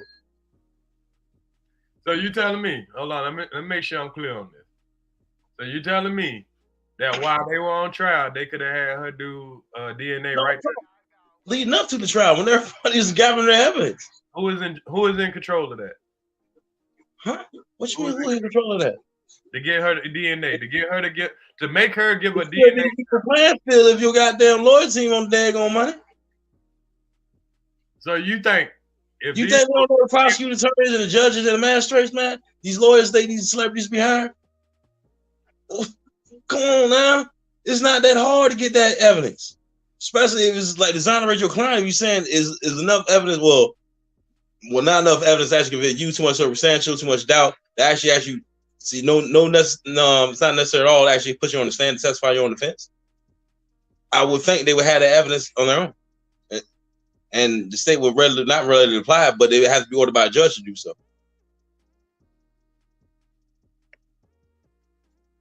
All right. Let me play some more of this shit, man. I'm interested in what more of this shit been put out there. I ain't listening to this. I'm glad you pointed me to it, cause on my new channel I wasn't subscribed up to Casino, but I forgot there's a lot of people I ain't subscribed back up to yet. I told you 1,000 times before. The case of the matter is that guy is a goofy. And when you're a goofy, you do goofy things. Didn't he just get in more trouble punching You know, I'm looking at this man chat, man, and I don't see not one person agreeing with him. I mean, I know a chat could be full of wabbits sometimes, you know what I'm saying? But there's not one person in this chat that is agreeing with him. Which I know he don't give a fuck. You know, he got 400. What he got? Man got about 200 something K subscribers, so he don't give a fuck. He gonna get checked regardless.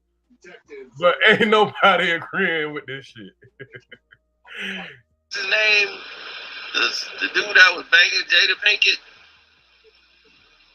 August. He just punched him, trying to be Tupac. And he ain't nothing close to Tupac. Be dead.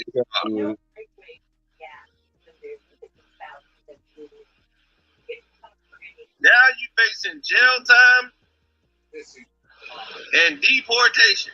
Send his goofy butt back to Canada. That's where he belongs. All the other goofies.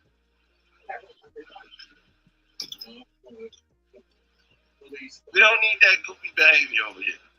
You don't know how to act, go back home. Go do all that goofiness in Canada.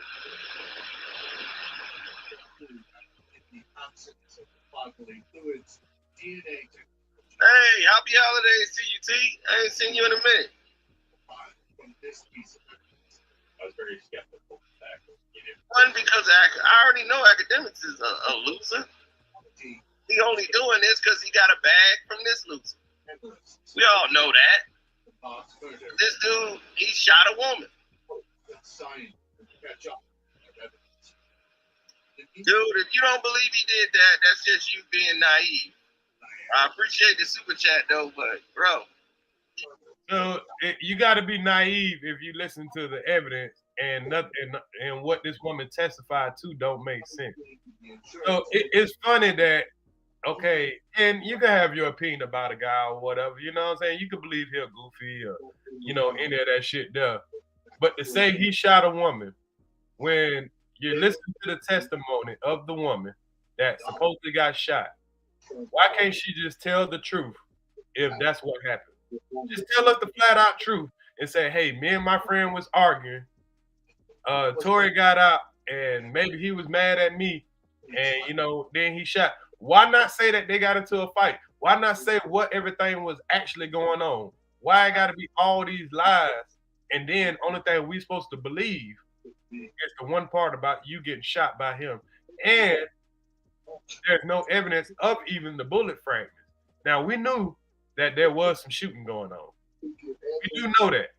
But if we go by the fucking witness, the eyewitness said he saw the woman shoot first. Why can't we? Why? So who's the person that shot second, third, fourth, and fifth then? He say You see that? he saw Torey go and wrestle the gun away from the woman, and then he started raising hell and he started shooting all crazy in the air. So there you go. So the girl should be charged.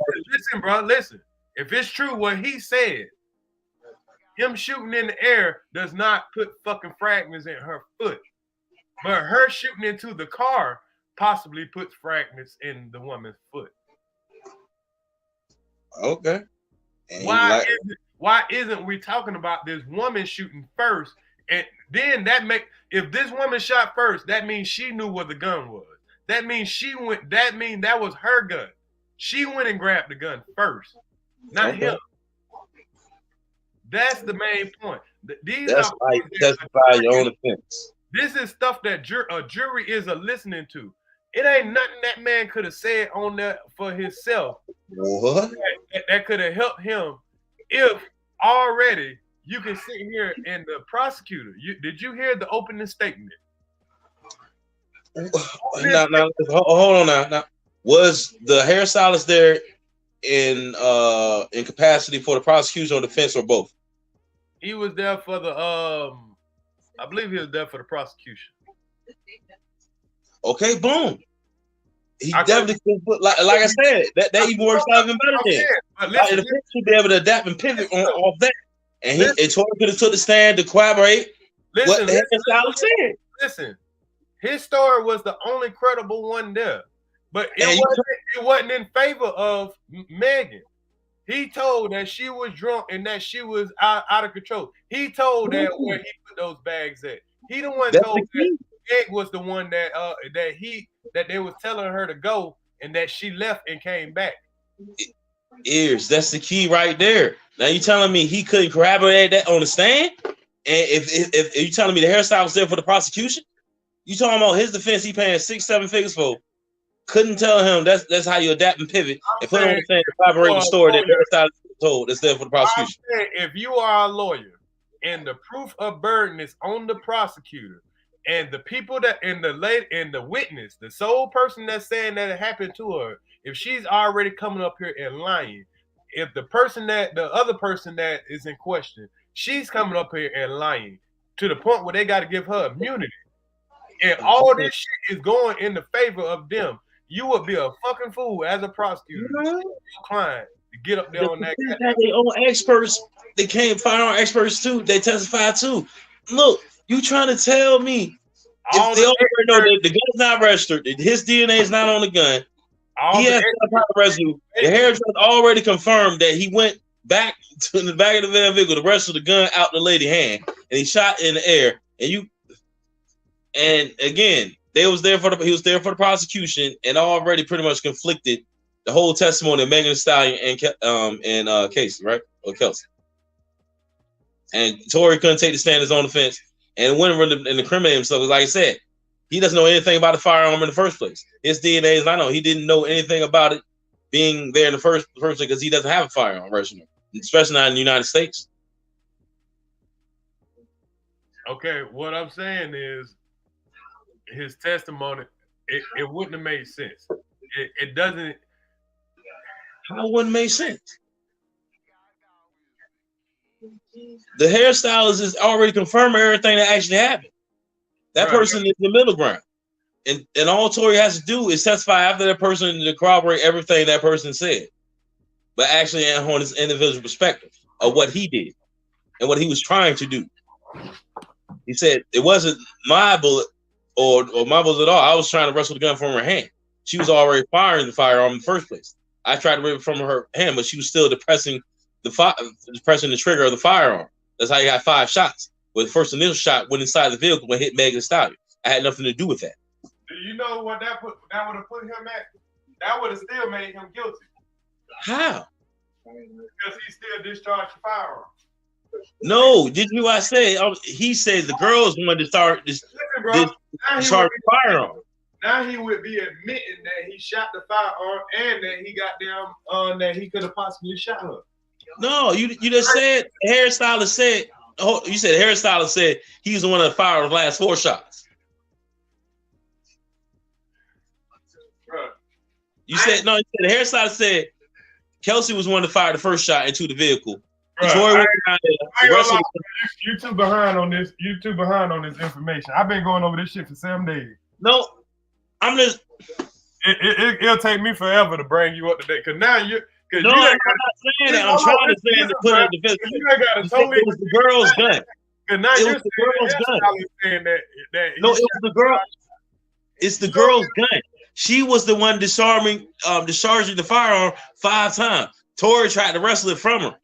And in the midst of that, while she's discharging the firearm, the gunpowder is going to like rise up and get on both of them at the same damn time. But hers DNA is on the gun. He's not touching the gun. He's touching her hand, her wrist. He's not touching the gun. Right?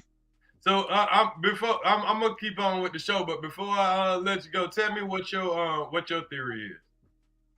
What I just said. No, I'm saying just tell me what you think happened. What I just said. Oh, okay. So you feel like he tried? You said he was shooting and she tried to pull his arm down. No, she was shooting. He tried to wrestle the gun away from him. His DNA is not on the gun. So you think she was shooting? He tried to wrestle the gun away from him and end up one of the shots hit the ground and ricocheted. No, one of the shots hit the vehicle. Hit the vehicle. The style was still in the vehicle. She was in the front seat, right? Initially, right? On the passenger side. Right. She got hit.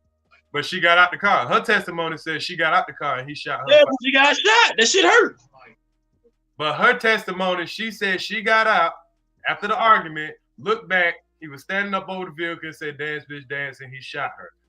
Is that what you said happened? She lied. Okay, so he should be guilty or not guilty? Not guilty. Okay. End of story. You done ran around all that corner just to say that. I've been saying, what are you talking about? Bro, I just posted what you said at the gate, bro. You said that he was shooting and she tried to pull his arm down, and that's how she got shot. That's what you said, bro. That's why I told you to come up and explain it. And that's why I said Cito said. And I said Cito is spreading false information because that ain't what was said in court. Well, that's what that man said. And like I said, he shouldn't have been that situation in the first place. He gonna have people that didn't watch the trial believing that bullshit. But the jury believed enough because then the man didn't testify his own defense, even though the hairstylist kind of confirmed everything. But you said the hairstylist said that man shot in the head 4 times. I don't know what the hell that jury was believing, but it was 12 women. So yeah. What kind of jury get when you're accused of shooting a woman? Is it a jury or your peers to have 12 women up here? Dude, the hairstylist said that she shot initially because he saw muzzle flash when she went back there first. And Torey went back there. He let off 4 shots in the air. So I'm not, especially if, like I said, he was over there trying to wrestle the gun away. He probably mixed it up. Because like I said, if like the gun is like raised up in the air and they both hold on, well, he's holding on to her hands and wrists. It might probably look like it's in his hands, but it's actually in her hands. Especially if his hands are covering her hands. If that's the case, why wouldn't Meg say, "Well, I saw both of them right there wrestling the gun"? Why she didn't implicate her friend was there too? Then she lied a lot. So that's my point. If you catch the actual victim lying more than once, how can you take her serious? Black girl magic. You're right. Oh shit. Well, I appreciate you coming up here and sharing. All right, man. I appreciate it, man. Thank you, bro. I'm sorry. Yeah, man. Salute to you. Salute, man. I dropped the link for anybody else who want to come up here and share their opinion, man. We'll be open minded to this shit, man. I'm already listening to Casino, man, and goddamn Casino. I told y'all what's going on already, man. They already on a full campaign. Everybody ain't get. Nah, he ain't run from the conversation. I salute to him. I'm glad he came up there. I didn't want to get too frustrated because goddamn, that was kind of frustrating because being that I've been covering this trial all these goddamn days, I've been covering detail for detail for detail, and then folks will come and got there and say, "What this happened? We're like, what the fuck you get that from? I heard it from my favorite YouTuber. God damn it. So nobody don't come over here to hear truth. They go to goddamn people's shit just so they can hear the entertainment of it. Is that what we saying, y'all?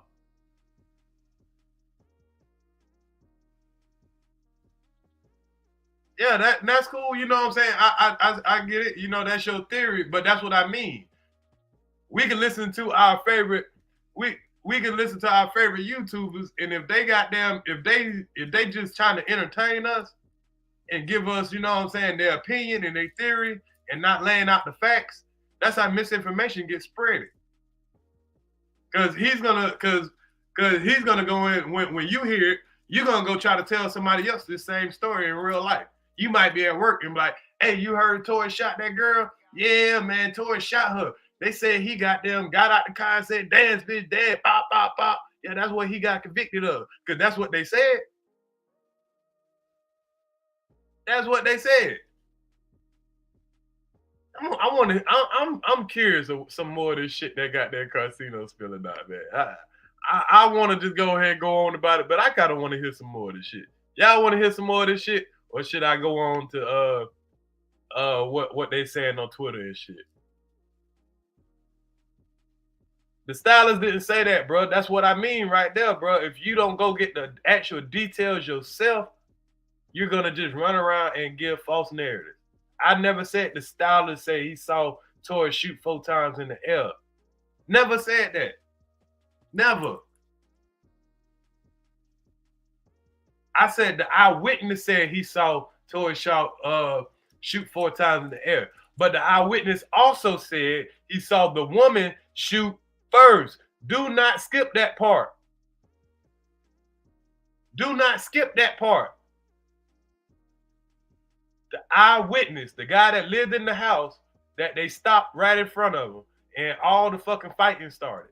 He saw the 2 women fighting. He saw one of the women go back in there and grab something, and he saw the muzzle of the flash of the muzzle go off by the car, right by the woman. That's what the eyewitness said. Then the eyewitness changed his testimony and said, after he saw the first shot by the woman that was in the car, he saw Torey wrestle the gun from the first woman or whatever and started shooting the gun in the air. That's what he saw. He ain't say he saw a woman step out the car and a man standing up on the side on the step of the car shooting at her. He didn't say he saw that, but that's what the victim said. So if what the victim is saying and the eyewitness is saying are 2 different things, and the person supposed to be the star witness for the prosecution, if she says something different, there's a lot of lies being told. This man is supposed to be found guilty without a reasonable doubt. There's so much reasonable doubt right here. So much reasonable doubt. Why in the fuck would you put your client on the stage? Because now you're gonna force him to have to answer questions that the prosecutor is gonna have to put out. And they're gonna put out bullshit. They're gonna come and say, well, Torey, don't you have a gun tattooed on your body? Didn't you say this in this rap? Didn't you say this in this rap? Have you ever had a altercation with a woman before? How do you think? How did you take it when Meg said something about your music? They're gonna dance around all the real questions. If you can't sit right here and prove a case without your client being coming up there and having to risk, you know what I'm saying something that's gonna, put him in a big ditch, then you can't even, it ain't even gonna do you no good. But anybody with 2 eyes and 2 ears saw so much reasonable doubt, was questionable. I can guarantee you there are not 12 people in this world that you can line up without being paid that can sit there and say, yeah, I'm not confused on who shot this woman. I'm not saying he didn't do it, but there was so much reasonable doubt. So much. Let me play a little bit more of what Cino was saying. I'm curious, man. I'm a little disappointed in Cino right here. Not that we don't agree that, you know what I'm saying, but I'm talking about from the facts standpoint. Cause I thought that Cino was one of them people that go get the facts. Go get the facts. And I'm not saying what academics saying or any of these other outlets. I'm talking about the facts of what was said in the trial. The witnesses, what they said. The stylists, what the stylist said. What Meg said. What Kelsey said. What the witness said. What the forensic scientist said. What the gun expert said. That's what I'm talking about. The audio recording that they played in trial. That's what I'm talking about. The facts that were played out. The timeline. How this woman said she got shot. She said after them two, just only them two, her and her friend was not arguing. After just them two, because she called his music trash, she walked out of the car, turned around, looked to her left. Here's Torey standing up on the step of the fucking truck saying, "Dance, bitch, dance," and shooting simultaneously at her feet. That's how she got shot. But when they got arrested, she said she stepped on glass. Now, why is it after they got arrested and all of them downtown, right? Now, she know that he ain't about to get shot by the police because she say she didn't want to say nothing right there because she didn't want the police to kill nobody. Okay, let's say we go with that story. But say after all y'all done got arrested and y'all know all y'all in the investigation room, why don't she go ahead and say then? Well, I didn't want to say nothing out there because I didn't want y'all to shoot him. But the dude started shooting at me. She didn't say that shit to several days down the line.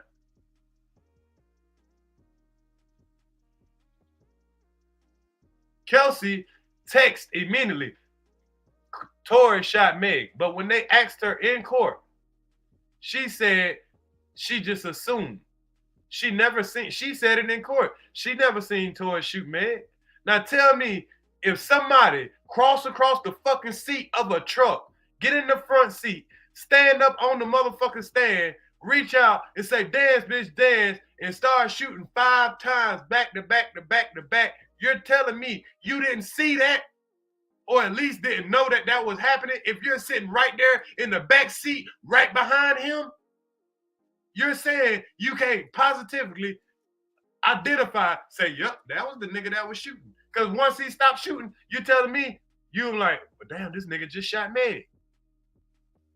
Why is you a year later, if you got paid $1 million to give this testimony, why the fuck aren't you giving this testimony? So when I hear shit like this, I'm like, God damn, are y'all niggas are intentionally just lying and doing bullshit like that? Like, come on, bro.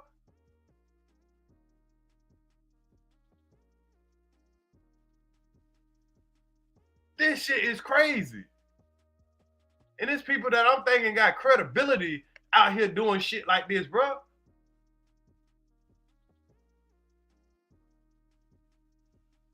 Let me listen a little bit more of this shit. I'm just curious, y'all. I'm just curious. I'm sorry. He shot her, dog. All the clues and the details about what happened, offering her $1 million to shut up, that's exactly what this goofy would do.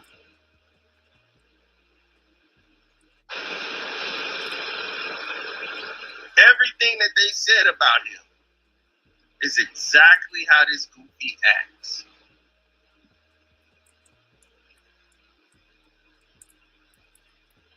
I mean, everything. There was not one instance in this trial that didn't sound like him. Now, so there's not one instance of this trial that didn't sound like him. So if this man was trying to stay at Kylie Jenner house and they came back to get him and they got into a fight, what? Never mind. Then the witness said they saw him with the gun. And if you see my Patreon video that happened days ago, I said I'm not gonna let that video go till the trial was over. Now, if he heard when the witness said they saw him with the gun, why is he skipping over the part when they say the witness said they saw the woman shoot the gun first? I'm curious. I want to ask Casino this shit my personal self. I personally want to ask him that.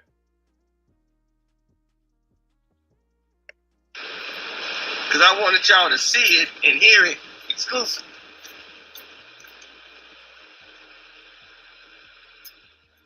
And we already had it. We weren't going to wait till this decision came. We already knew what it was going to be. Hold on, y'all, real quick. I ain't seen his what's name, so I want to know what it was he said a couple of days before.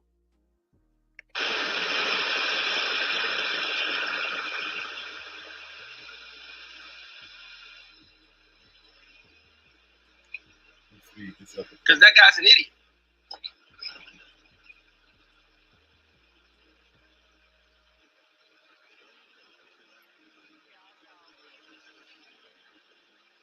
I ain't going to the picture.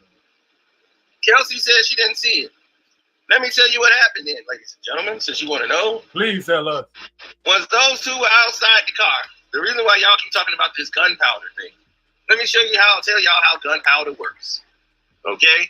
It goes out in a cloud, right? So people who are in that area are going to get it. If that's the case, then why the gunpowder wasn't on the driver too? Why the gunpowder wasn't on the driver also? And then why wouldn't Kelsey just say, I saw, because is she that close to get gunpowder on her? How can she sit right there and say, I never saw Torey shooting a gun? Why would she say that? If she got paid $1 million, or if she's just trying to be honest. Let's just say fuck the money. Let's just say she want to be honest because Meg is her friend. She want justice for her friend. She's so close. Since we don't know how gunpowder works. Nobody have to know how gunpowder works to know how fucking common sense works. If she's so close to this man, well, gunpowder got to get on her. That means she close enough for that goddamn that blast to be booming in her ear. Boom, boom, pow, pow, pow. Y'all know how a gun sound. Y'all know if you that close where gunpowder can get on you, that means you close enough where your fucking ear is gonna be ringing because that gunshot going off. How can you not know who the fuck shot somebody? But she get up here and say, no, I didn't see him shoot. I didn't see him shoot nobody. So why is he the goofy, but she ain't goofy for sitting there goddamn trying to lie and goddamn on her friend? That's supposed to be her friend. Why wouldn't she just tell the truth? You see where this shit don't make sense at?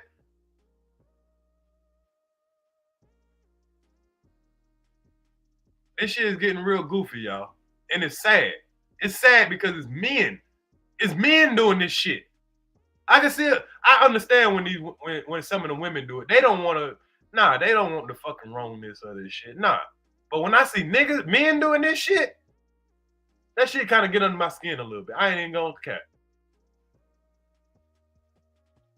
cap. When I see men doing this shit here, that shit bothers me just a little bit. If you spitting facts, proven facts, I'm with you all day. But if you just spreading narratives and doing wabbitry, nah. Nah. The only person that grabbed a gun to go shoot it in the air to stop everybody from fighting was Tory Lanez. Telling Meg to get in the car, firing a gun in the air. He fired a couple of shots. And then Kelsey grabbed the gun, grabbed his hand. Then some more shots came up. She tried to get him to stop shooting. So that's how she got gunpowder residue on her. She never fired a gun.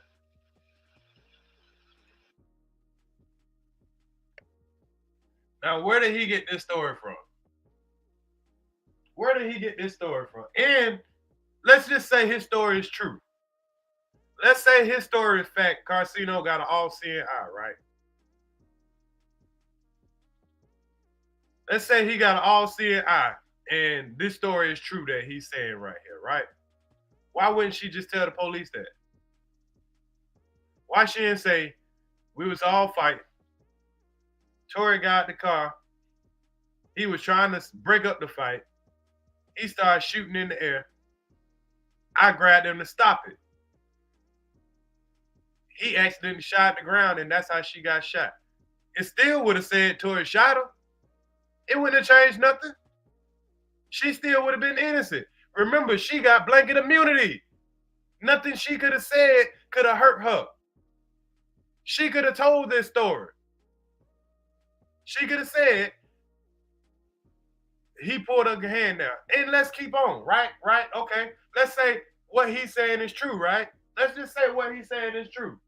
Why would Meg still say, all I did is walk out the car, I turned around, and she didn't say they were sitting back there fighting over the gun or nothing like that. She said this man was standing on the goddamn step shooting down at me, saying, dance, bitch, dance. Where the fuck did that come from?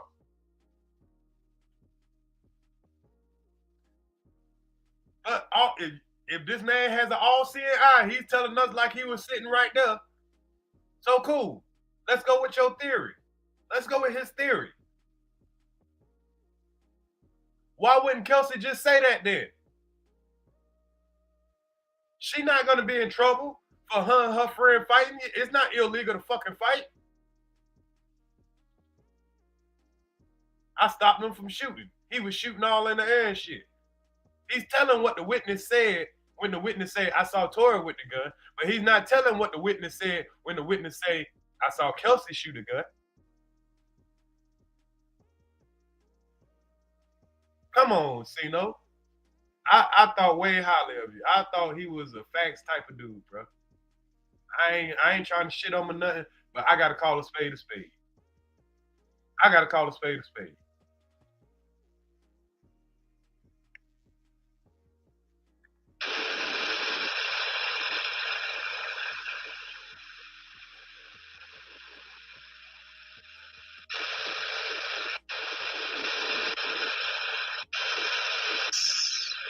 And guilty on all three charges backs up those facts. That they weren't going with the spin cycle that they were trying to spin you with the social media.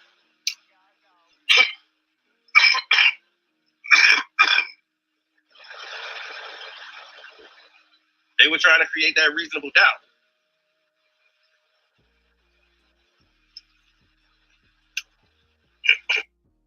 Who is they? Because see, you know what I hate sometimes, and even my homie pissed me off with this every now and then. Anytime if somebody don't agree with your narrative or they speak a fact of that contradicts your narrative, they'll blame it on the media. They'll say, "Oh, you got that off of the media." But what about the people who just actually look at the evidence? You can't take away the transcript of what Meg actually said. The media didn't have to tell. The media don't have to tell us, because some people, they can think for themselves. So if we listen to Meg tell her version of the story, we listen to Kelsey tell her version of the story, we listen to the stylist, we listen to all these people, we go off the transcripts. We don't go off of people's opinion. Let's just go straight off of the transcripts of what was played out in court. Why can't we believe what our ears and our eyes is telling us from the fucking transcript?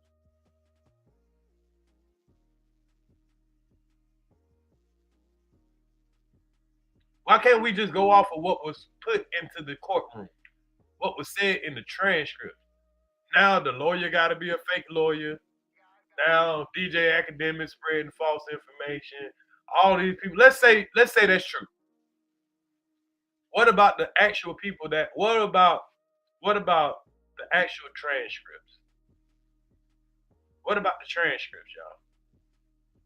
What about actually what Meg said?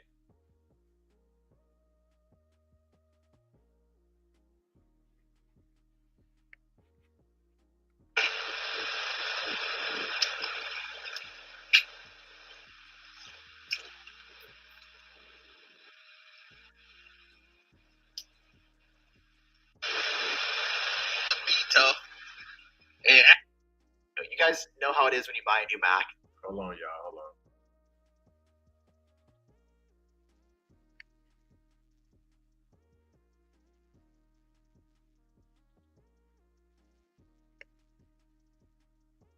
where he's in suburbia.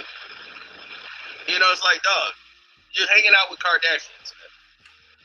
Like, what the hell are you doing?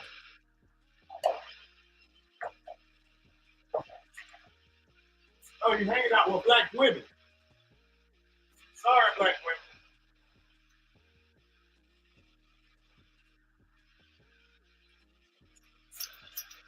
Did y'all notice it's funny that he just named the Kardashians, but he ain't just named the black woman that just put him in this situation. Kardashians ain't do it this time. It was a black woman that did it this time.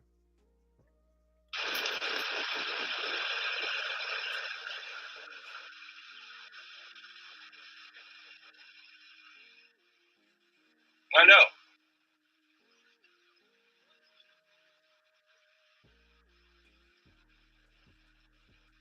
If Torey would have said it was an accident, I was shooting in the air, Kelsey grabbed my hand and knocked the gun down, it went off, you know, he would have still been found guilty, but he would have had less. It would have been less than anything.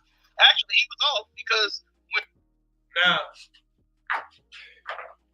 again, not dissing the man. I don't dislike him. It's just this goddamn, this shit here is asinine right here.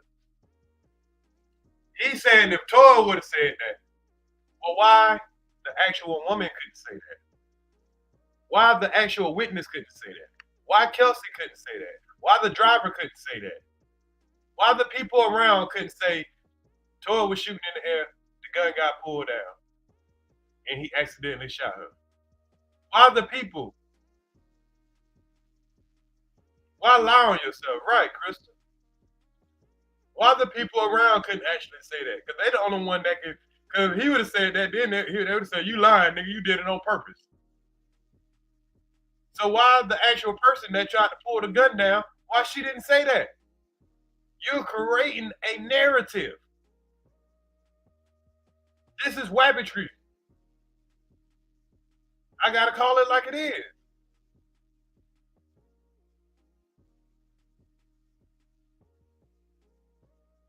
No, he didn't watch the trial. You can tell he didn't watch the trial. You can tell he didn't watch the trial. That's what concerns me. It's going to be people that didn't watch the trial, and they're going to spread this narrative on another black man. It's men. I understand when women do it. When I see men do it, I'm like, well, damn. And I always thought this dude was credible. Now I'm just starting. Now I'm seeing. I'm looking at it in a total different light. God damn, bro. Because you're not speaking facts. And if I wasn't so already, you know what I'm saying, going into detail every single day of what's been said in court and taking not just one person's opinion, not just one person saying something. Hell, even the news was saying the same shit. Everybody was saying the same shit of what was being said, what this woman testified to in court. What every person testified and said in court, it was documented. Whether they were for Torey or against Torey, it was documented what every person testified in court. You cannot get around that. So when I hear the man say, she tried to take the gun from him, why would he be shooting, but they the ones fighting. Why is he not speaking on them fighting, the women fighting? They denied that they even had an argument. Why is he pointing out what Meg said? Fuck what we believe. We didn't, the story that she told, we never knew that until she told it. We never knew that. We was all like, well, damn, did he just jump out and start shooting her? Was, you know what I'm saying, was he just trying to shoot at the ground and try to scare motherfuckers? Whatever. We actually listened to what she told and then realized this motherfucker is lying. Because not only that, she the one said, I got out. They asked her. They said, well, you got out. Where did you go? She drew on a piece of paper where she walked at. She walked to the front of the car. If you listen to the open statement, they said she walked to the back of the car. Who is telling the truth? That matters. They asked the stylist, where did you put those bags? I put them in the back of the car. I'm 100% sure. But when the police said, where did you find the bag? We found a Louis V purse in the front seat, and we found the gun under the Louis V purse.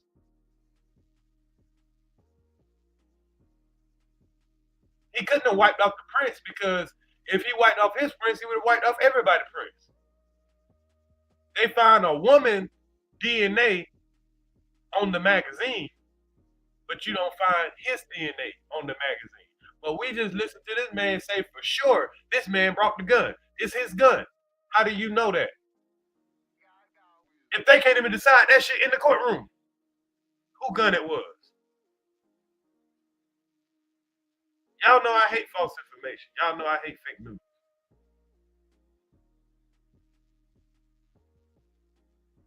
Y'all know I hate fake news. When she went in and said she stepped on glass, and that was the narrative, she should have stuck to that.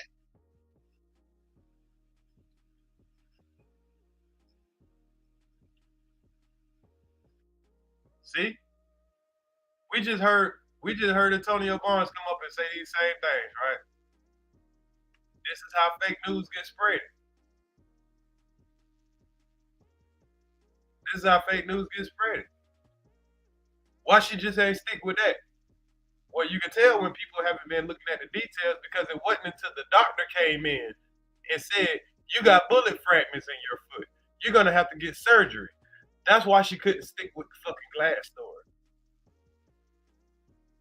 The reason she went with the glass story is because she knew that this man didn't shoot her. Why would Kelsey, matter of fact, let me play it again, y'all. Why would Kelsey make a goddamn who shot your son if Torey was the one that shot her? Let's go find this Kelsey mix, this tape. Let's hear that shit again. Obviously, he ain't hear this. Yeah, who I'm taking shots at? Bitch, I'm busting you. I'm talking to that same bitch that crashed that boat on 42. It's a shame we're here today. Truth be told, it's cause of you. Can't control your little feelings. Look what dick is costing you. It was all good, yeah. About a week ago, shout out Bobby's murder, but this bitch is really cheap. I was the one with the gun. You would have heard about her murder. Said her back was turned, but that girl don't really hurt. Never been a jealous friend, and the people really know it. If you would have kept it solid, yeah, I would have been told it. See, I really thought I knew you. Thought that you would keep it cheap. If you wanna talk gangster, bitch, I'm really from the street. I'm not lying to the DA saying I took some hush money. Put a muzzle on your bitch, y'all acting like some crash dummies. Got my chain bitch? Damn, here you go lying. Yeah, A-list like you doing too much trying. Where I get this money from? Bitch, you knew I was a hustler. Way she did it 1001. Should've knew I could've trusted. Protect black women, huh? But you still impressed to me. Damn, I thought that you was solid, now that you. Damn, I ain't wanna have to do this, but you steady shooting shots. Damn, man, if I spoke that. You steady shooting shots. If you said if I spoke, then a sex tape would drop. You steady shooting shots. You steady shooting shots. The track is called Bussin' Back. At a sex take a drop. Was never supposed to be against each other. That's what y'all made it. I'ma still live it up. Yeah, I know y'all really hate it. Sucking them behind my back. Who really on their knees? You an overachiever. All you do is suck. Claiming you a pimp, huh? But you slipping on your Mac and are you lying to your label? Do they really know what happened? Shut your. Cause you know it wasn't me. I was 10 toes down whenever you had beat. It's a goddamn shame. All you had to do is clear your best friend name. All you had to do is keep it real and stay the same. But you switched up on me, put a money in the name. Who shot you? I thought a bitch from Barry County said so. Now, do that sound like what we're hearing right now, y'all? What does that sound like? What's good, Captain Wolf? Let's continue hearing this. This wasn't part of my show today, y'all, but I'm glad he brought it to my attention. Because I want to show y'all how this shit is about to spread. How this false information is about to spread. And she was gonna stick with it, but Torey kept opening his mouth. So it was Torey kept opening his mouth. Meg, ain't that's what Antonio just came and said? Ain't that's what the man just came and said? He took what he heard from a person that he felt like was credible, and he came over here and tried to commit some wabbitry. But y'all know I spot a wabbit from a mile away. And I asked him, I said, it wasn't Torey that said it. It wasn't Torey that said it, it was Meg that said it. Let's see if we can find that Meg,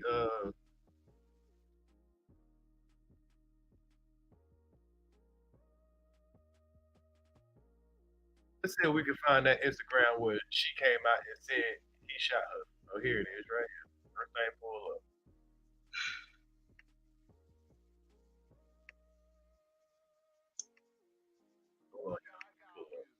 Like, I'm so over this shit. And y'all gotta know, I'm the nicest, the most calm,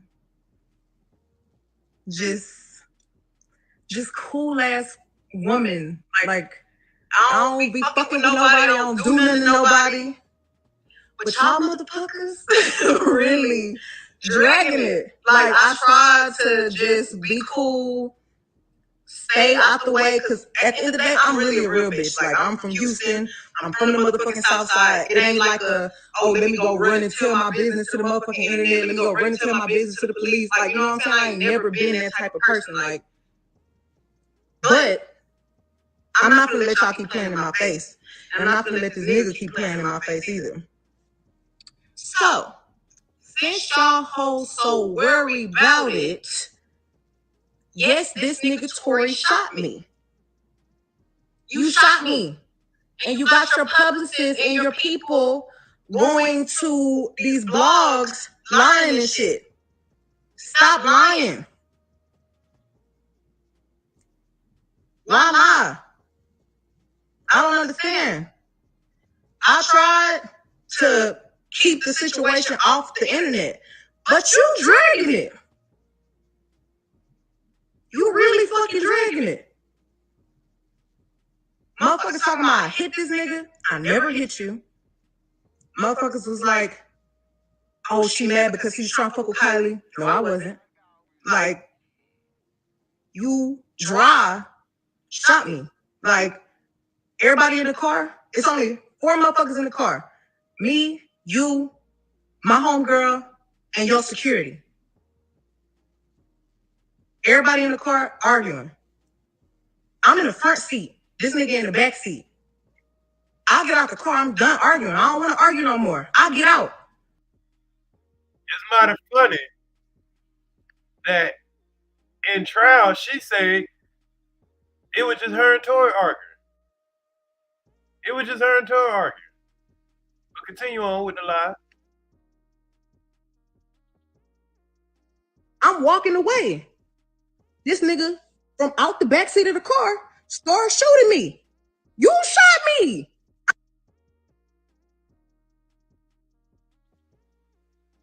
Now, she said she's walking away out the back seat of the car. Not he crossed over and got into the front seat, because if you was watching the details of the trial, they said that he went to the front seat of the car, stood up on the goddamn step rail, and shot her. All she did look over is nothing about the fight that happened. That's what the witness saw. Nothing about the fight that was happening between her and her friend. She skipped that part just now.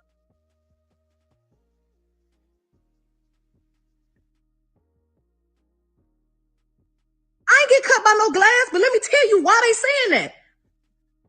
When the police, because the people in the neighborhood, there's a witness. When the police came, because the neighbors called the police, this did not happen at Kylie's house. This happened damn near back at. Like she said, there's a witness. There's a witness.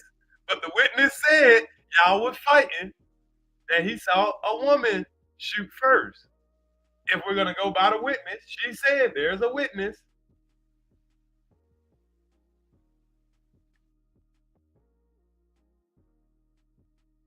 At the house I was staying at. I was just trying to get home. We was 5 minutes away from my spot. The police come.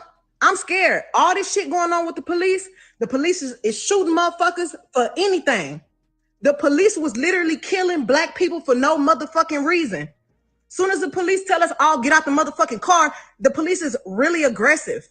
You think I'm about to tell the police that we niggas, us black people, got a gun in the car? You want me to tell the laws that we got a gun in the car so they can shoot all of us up? Nigga, I'm scared. It's a fucking helicopter over us and some more shit. Why the fuck would I tell the laws somebody got a gun in this car and this nigga shot me? So I can get shot, you can get shot, she can get shot, he can get shot. I ain't tell the police what happened immediately right then because I didn't want to die. I don't want the police to shoot me because it's a nigga with a gun in the car. I'm leaking, I'm bleeding. Motherfucker, somebody, I'm lying, bitch. Did I pay a helicopter to come over me and record my feet leaking blood? No. How the fuck I'm gonna fake that? I didn't tell the police nothing because I didn't want us to get in no more trouble than what we was already about to get in. The fuck?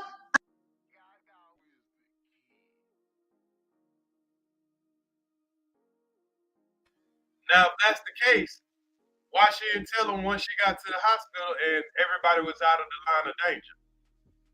Why all of a sudden you didn't say that until that doctor had to come say, oh, those are bullet fragments in your foot, not glass? If that was the case, if we are to believe this motherfucker,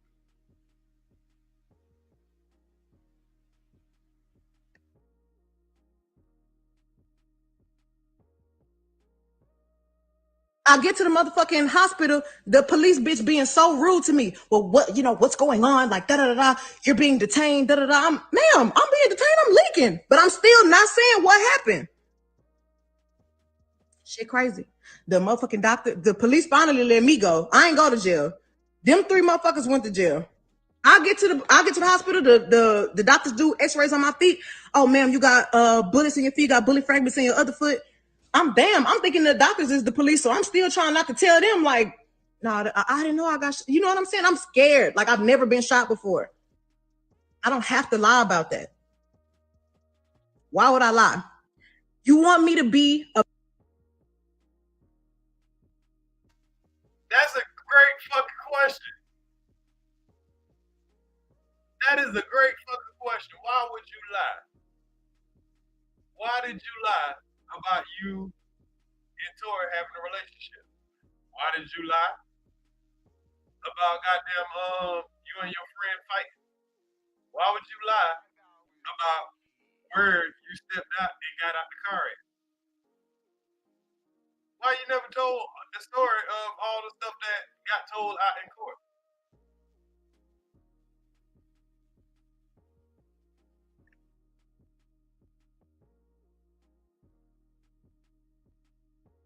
A bad person so bad, and y'all motherfuckers want to believe the lie before you believe the truth.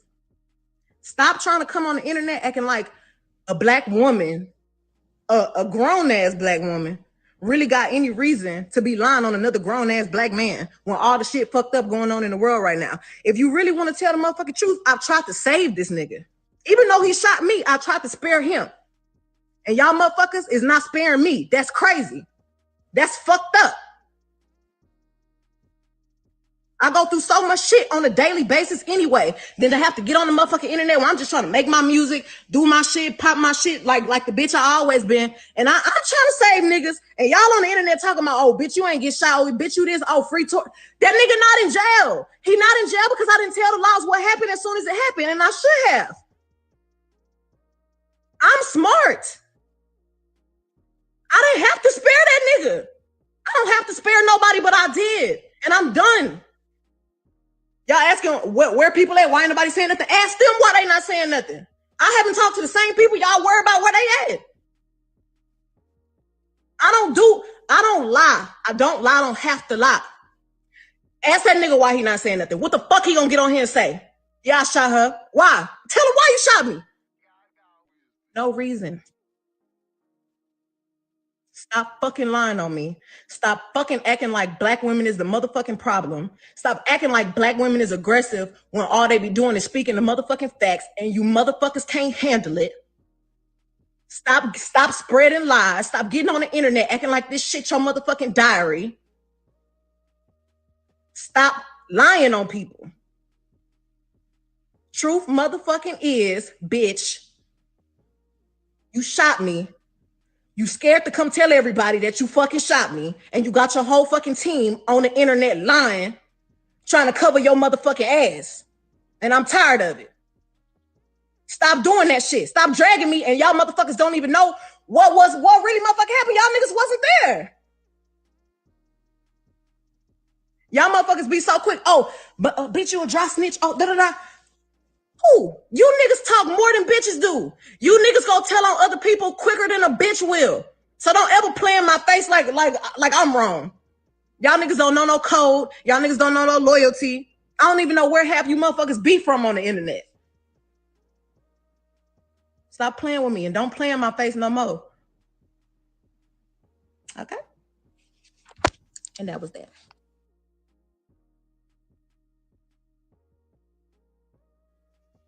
Now, at that age well, she said, why lie? Why lie? Let me see if I can pull up this real quick.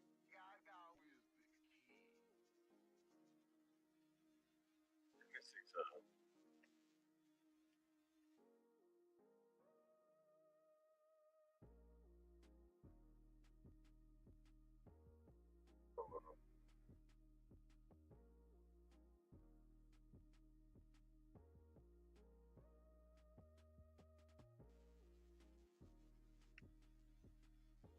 Just briefly walk us through what happened that night. It starts you're at a party at Kylie Jenner's house. I had went there and we were just hanging out and I was ready to go because I had been there all day. So you guys end up in a car. You, Torey Lanez, your friend at the time, Kelsey, and his driver / security. Torey Lanez, whose real name is Daystar Peterson, is a Grammy-nominated rapper and singer from Canada. Kelsey Harris was one of Megan Thee Stallion's best friends from Houston. There was an argument, and you get out of the car, right?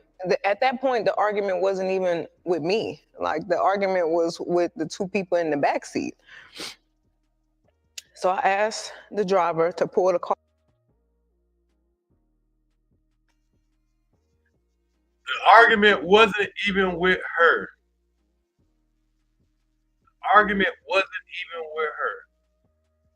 That's what she said.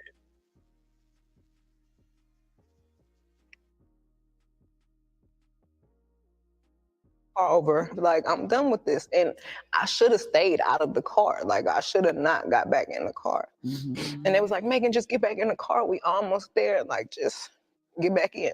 So I get back in the car.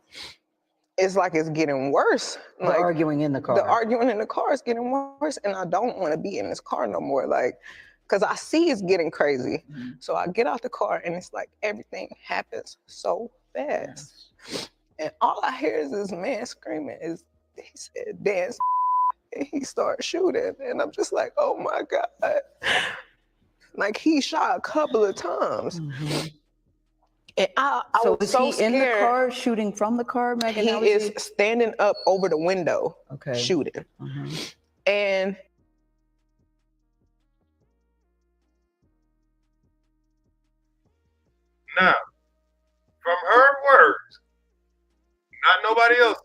because, you know, we heard everybody's testimony in trial.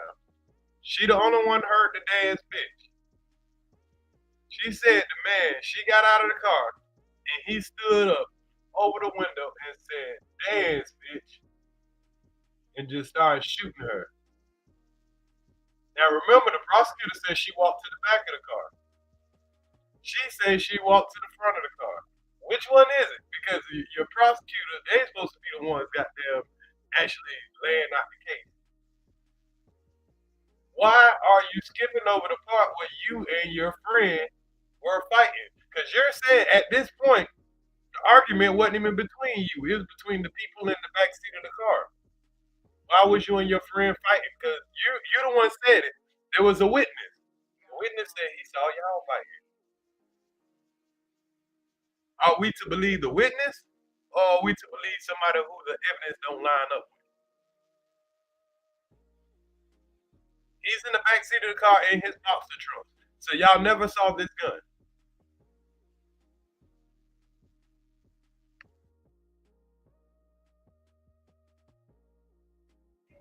I didn't even want to move. I didn't want to move too quick, like, because I'm like, oh my God, if I take the wrong step, I don't know if he can shoot something that's like super important. I don't know if he could shoot me and kill me. Like, Were you afraid for your life at that time? I was really scared because I had never been shot at before. Mm-hmm.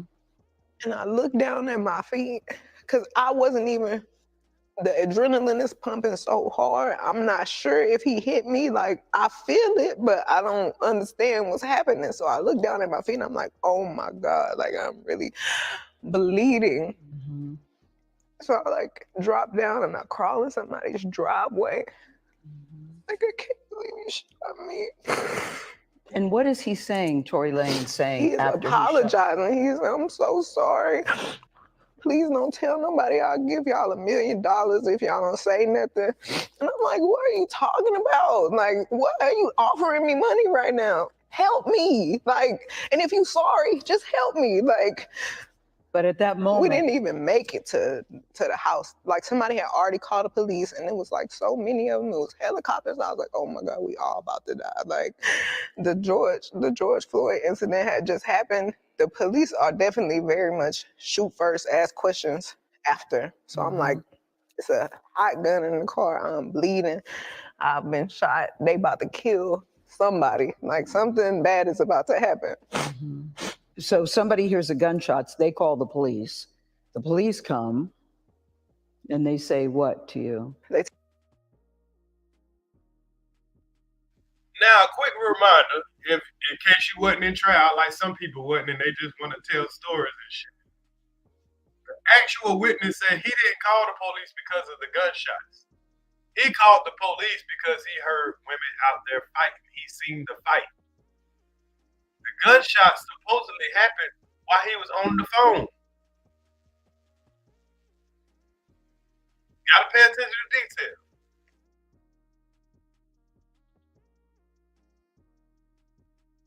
Tell everybody to get out the car. TMZ obtained video from that night. And you could see the footage of me in the swimsuit, limping backwards, feet bleeding. And they say to you, what happened here? I don't remember everything they said to me, but I remember them asking me what's happening, what happened to you. And I didn't want them to kill any of us or shoot any of us. So I just said, I stepped on glass because I didn't Why did you say that? Why didn't you say he shot me? I didn't, for some reason, I was just trying to protect all of us because I didn't want them to kill us. Like, even though this person just did this to me, my first reaction still was to try to save us. Like, I didn't want to see anybody die. So I just said, I stepped on glass. So when I see people trying to use that against me, like trying to act like I'm lying, oh, she stepped on glass, she never got shot. I'm the one who said I stepped on glass. I was lying to protect all of us. And sometimes I wish I really would have never said that. You wish you would have just told the truth. I wish I would have told the truth, but if it saved all of us, Hell, we all wish your lying ass would have told the truth. Because she about to tell that her nose growing. I don't know if it's just me, but her nose growing in front of our face.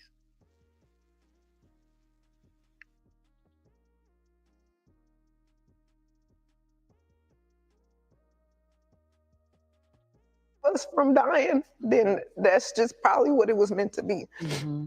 So when you told the police you stepped on glass, did they believe you?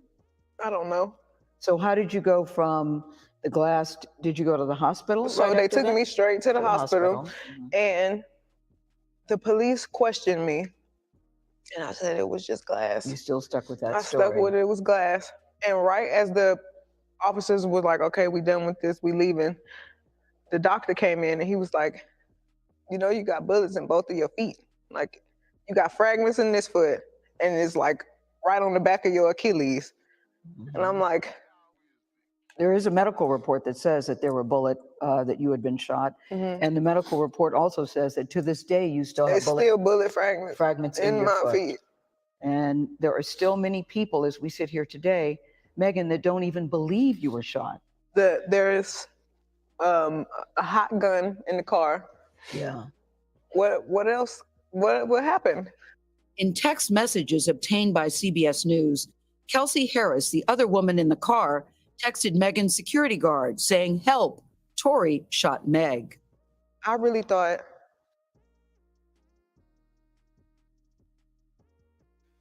Now let's talk about that message. Now, unfortunately and coincidentally, the bodyguard didn't testify. Why wasn't the bodyguard able to come up there and say, yeah, she sent me this text message? Why didn't they bring that text message up and show it on the bulletin board? Hey, this is Kelsey's phone. Here's the text. Here's his phone. Let's ask him. Why wasn't the driver able to testify? They found him. Why they never testified?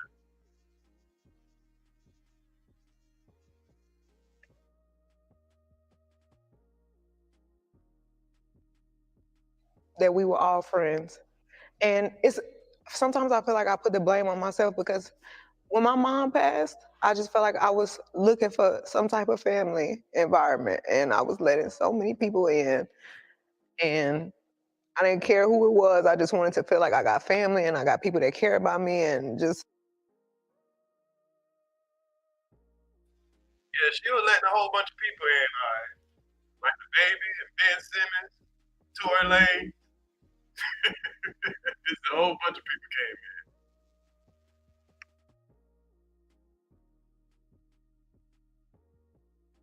So I could hang out with everybody, and I was just going through it. What was the nature of your relationship with Torey Lanez? Because he has led people to believe that it was a sexual relationship, that it was that you two were dating. What was the nature? We were not dating. We were really close. They wasn't dating, but they damn sure was going on trips and all that. While he was quarantining, they spent the whole quarantine together and all that shit. That's a little more than friends. She's claiming that she wasn't jealous of Kylie Jenner, but she damn sure just from, the way everybody else described it, not Torey, everybody else around, they seen you being jealous. They seen what you did. But here got $1 million lie right here, y'all. Why would you lie? Just like you just said in your last video. Why would I lie? Tell us why you about to lie.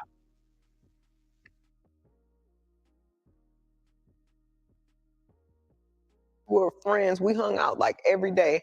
And his mom passed too. So when I felt like we were bonding over that. Mm-hmm. And did you have an intimate relationship with him? Like sexual? Yeah. Did you, Megan, did you have a sexual relationship with Torey Lanez? Yes, that's my question.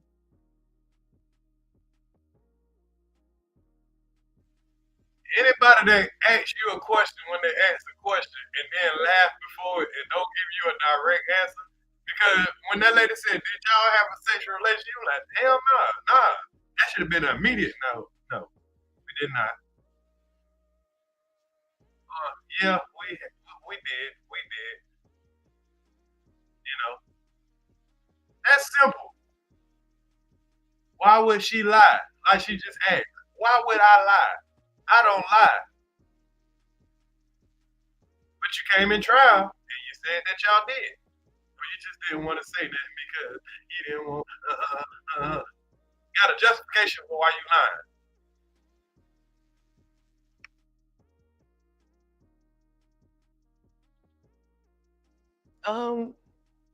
I didn't have a sexual relationship with Torey. So why do you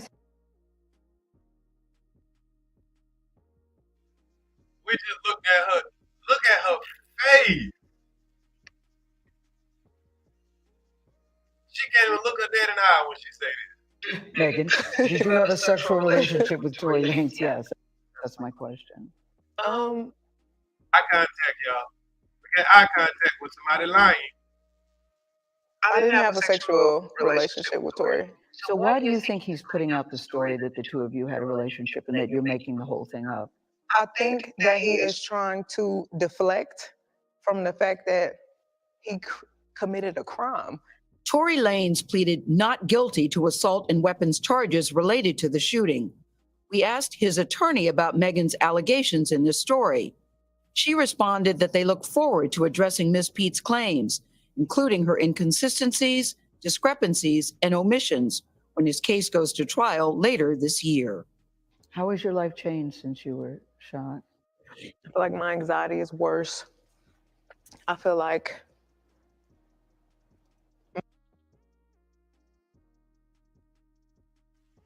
fuck your anxiety. Let's talk about how this man's life just changed. Because he's sitting in a cell right now. His son just had to go home without his father. While you sitting here obviously lying. Proven to be a liar. We don't have to speculate if you lying now. We know you a liar. We know as a fucking fact you a fucking liar. As a fucking fact, without a question of doubt. We know more that you a liar than we know who shot you. We more sure of that than who shot you. I want to hear a little bit more about this information that Carcino is spreading.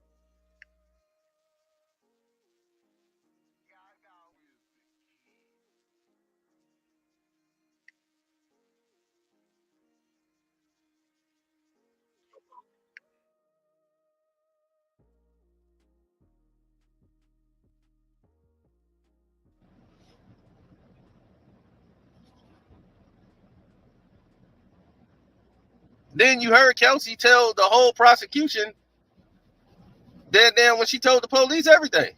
And you not hear that? I don't remember what I said. Well, they remember, they got it on tape. So she already did them in. According to you guys who are not listening to the trial, you think there's no evidence on it. There's only one person that's not listening to this trial. Now, we got a person up here trying to make us think that we're not listening to the trial, when obviously he wasn't listening to the trial. When they asked her, did you and Meg get into a fight? She said, no, we might have bumped into each other. Y'all bumped into each other. Y'all bumped into each other. Did you see Torey shoot Meg? No, I did not. I just heard a gun go off. I don't know who shot it. There's only 4 people fucking there. We just heard the diss tape. We heard the diss tape. Y'all know I hate fake information, y'all. Y'all know I hate it.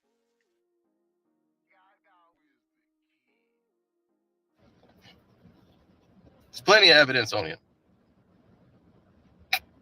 But when you got idiots like DJ Academics And then you got that idiot like that lawyer, the fake lawyer who got no clients, but got all the time in the world to hang around courtroom and run out and jump on the internet. Shouldn't he be with clients if he's a so-called lawyer? Why he don't have clients? Anybody ever thought about that? Hi, welcome to Culver's. I'll place your request for you today. Let me take the size with the large too.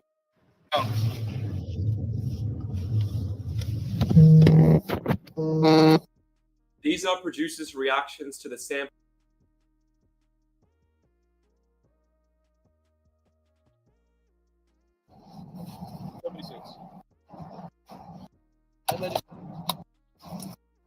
Torey up in there and start lanes. He's always been a goofy, trying to do everything for that goofy Tory Lanez. He's always been a goofy, trying to do everything for attention.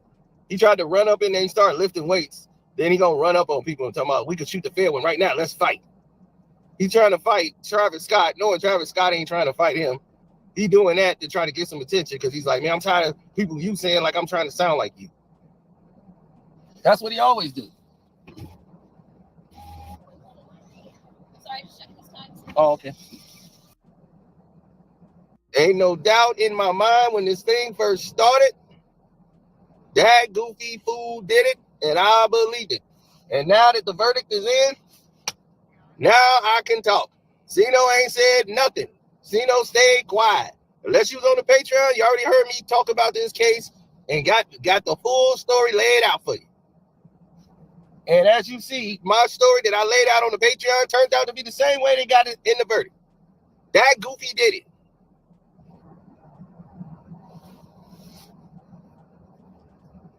No, it ain't crazy. You just got to know who you're dealing with.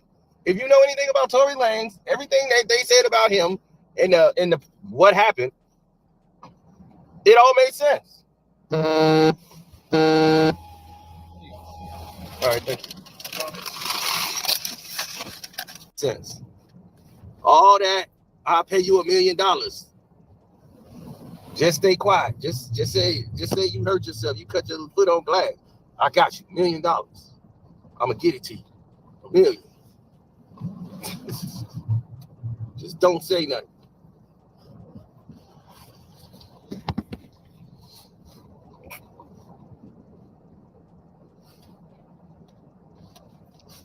You're right, 71 Dunk Rider.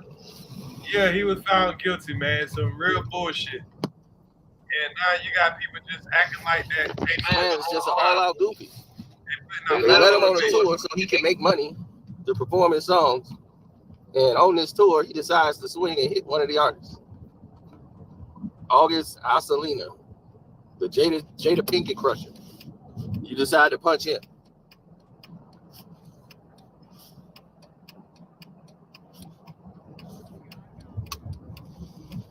Like, what was that about?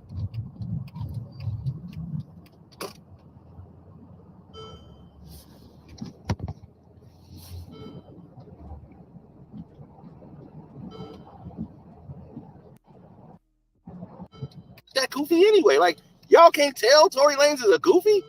I'm like, who don't know that dude's a goofy? That's why I'm like, why in the world are they even dealing with it?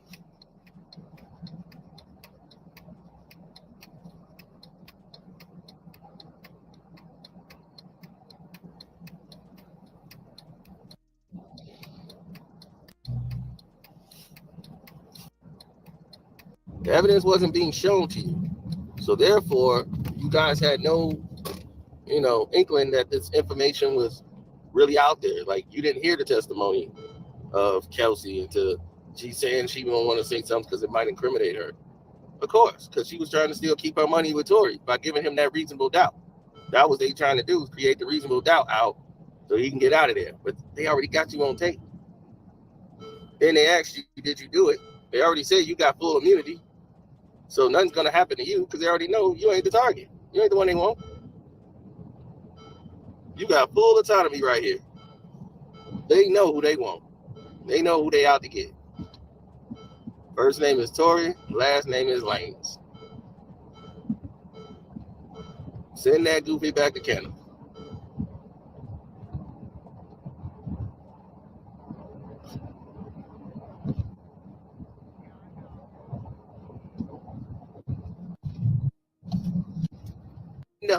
Kelsey's gonna say all these things about what she don't know and she don't remember, and they got her on tape already saying this Goofy did it. Then she texts immediately to one of her friends as soon as it happened that this Goofy did it.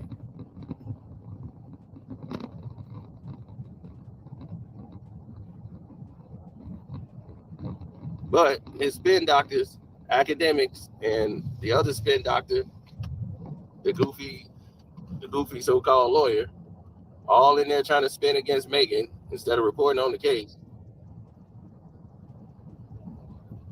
Now this goofy academics got to ride this whole wave of there's a conspiracy against Torey. No, Torey's a goofy just like you, academics. Y'all both some goofies. So y'all both deserve the same type of hell that's going on for both of y'all. Y'all are both some sorry, poor excuses men.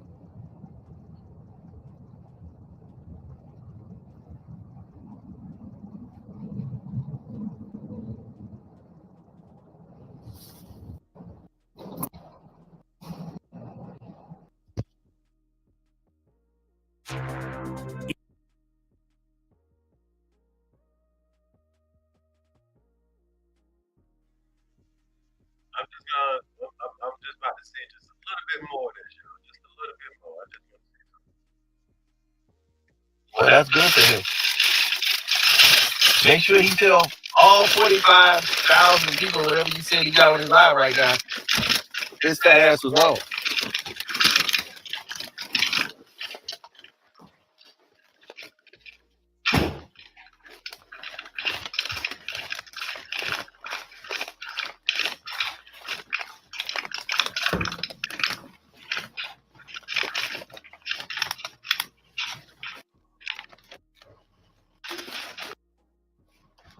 Count 2, not count 3, not count 4.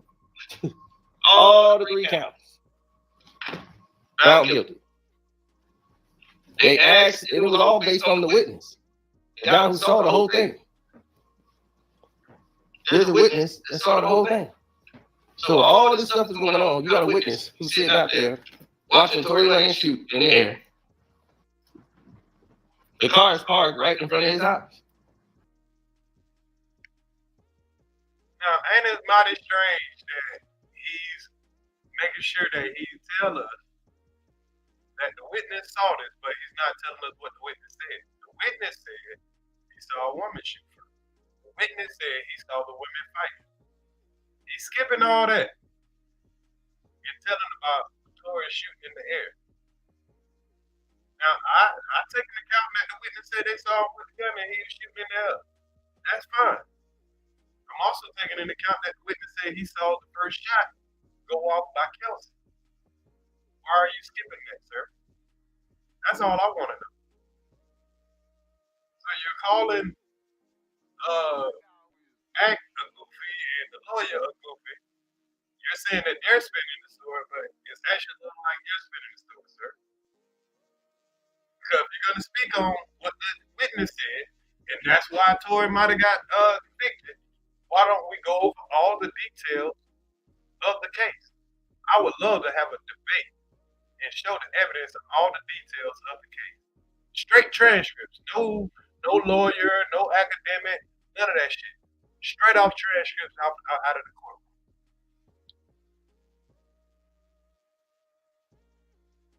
But no, we can't do that. I ain't a big enough YouTube. You know what I'm saying? See, I guess people go and flood these kind of YouTube channels as long as the person just tell you what you want to hear. It don't have to be true. It don't have to be no facts behind it. Yeah, I guess the Myron, the retired vet, don't know what he's talking about either. I guess he paid off too. I guess all the lawyers and all the matter of fact, let me pull up one other person that ain't got nothing to do with Act or any of them. Let me see if I can find it real quick. Cause I played it the other day.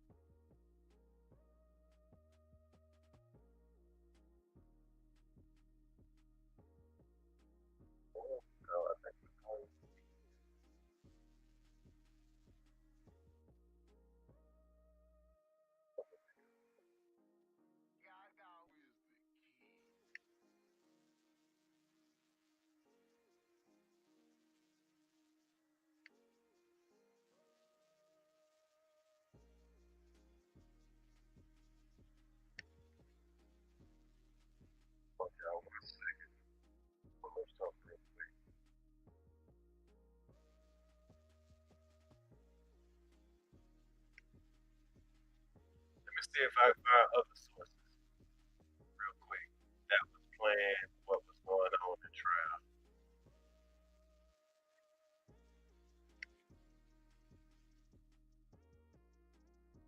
There was another media outlet that was telling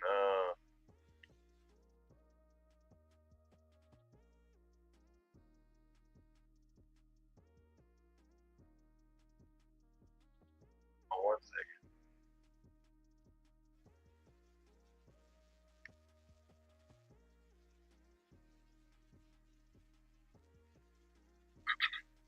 So everybody reported on this. Everybody lying. I guess everybody lying.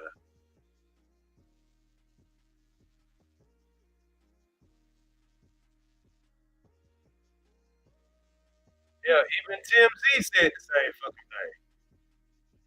Oh, y'all. Let me see if I can find this article.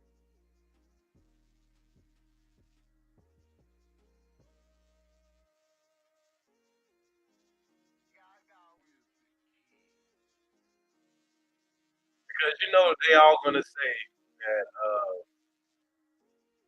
that DJ Academic and Mar-a-Lago, they were spreading false news and all that shit.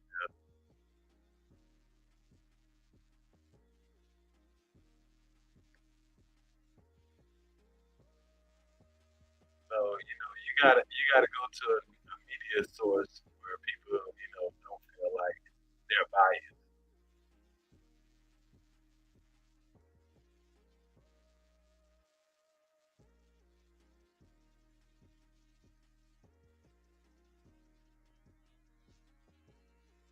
Yeah, I had one the other day. Matter of fact, I might have to go to my live from the other day.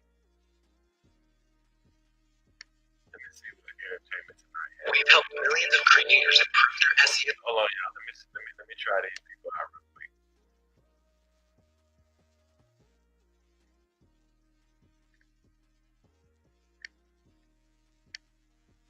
One second, y'all.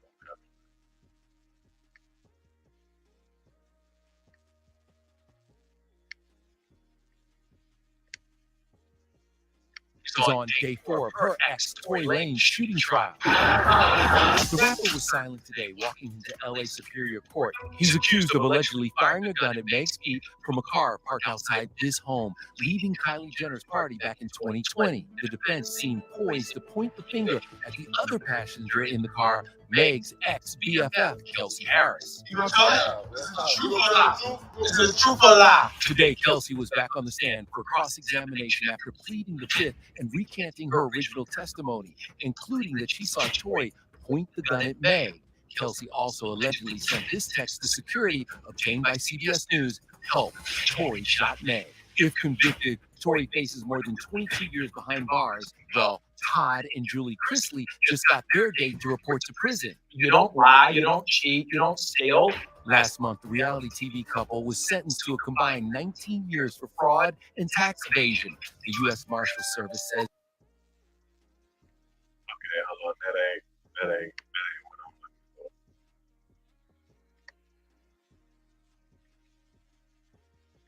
One second, y'all. I'm trying to find. It was another news outlet. They're from Hollywood. There's another news outlet that was in Hollywood that they were doing an update every day too. And they weren't taking no sides. They were just reporting what was going on. Hold on, y'all. I'm finding it in a second.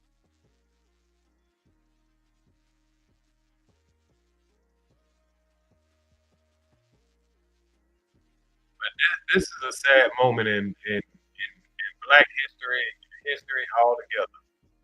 Because not only we just sit right here and witness how a woman put an accusation on a man, and they go to court, and I'm not saying that he's 100% innocent, but I'm saying that if there was so much reasonable doubt that there's no way that 12 people come up there and say that without a reasonable doubt, this man is guilty of all 3 of these charges. If you've never seen a conspiracy in your life, this is one. And I don't like to use the conspiracy tag. And if your only thing is to say, oh, Torey paid her off, it doesn't even make sense to say he paid her off if she didn't get up there and do exactly what it is that she got paid off to do. She had her original statement, but that's before she got fucking immunity.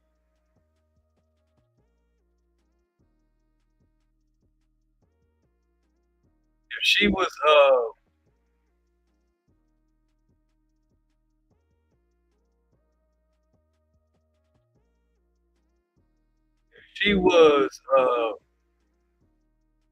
if she was actually the shooter, it would make sense for her to text her friend and say, Torey shot Kelsey. But when they asked her, why did you say that he shot her? And you getting up there, you said that you didn't see him shoot her. My Meg ain't even get up there and say she saw him shot. She just said she saw him with the gun. Didn't say he shot her, she just said she saw him with the gun.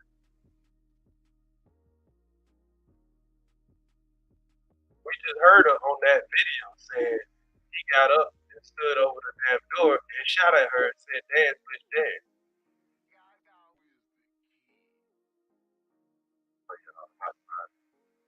Here it is. I can't remember what the damn site was called. Hip Hollywood. What do you want? What? All right, hold on.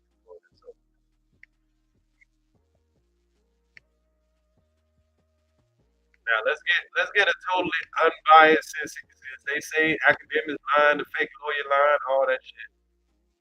Y'all listening to somebody else that was reporting on it from inside of the courtroom. Because according to Casino, he must be was in the courtroom. Or either he was in the courtroom or he had to listen to people the same way we did.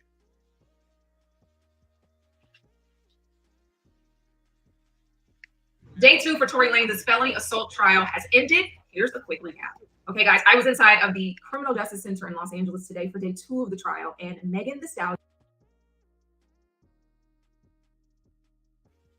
Now, unlike the person that just started talking, she was actually in the fucking courtroom. This is not DJ Academic. This is not the fake lawyer. This is a person from a Hollywood news source that was actually sitting there in the courtroom. She's a woman. No dog in the fight.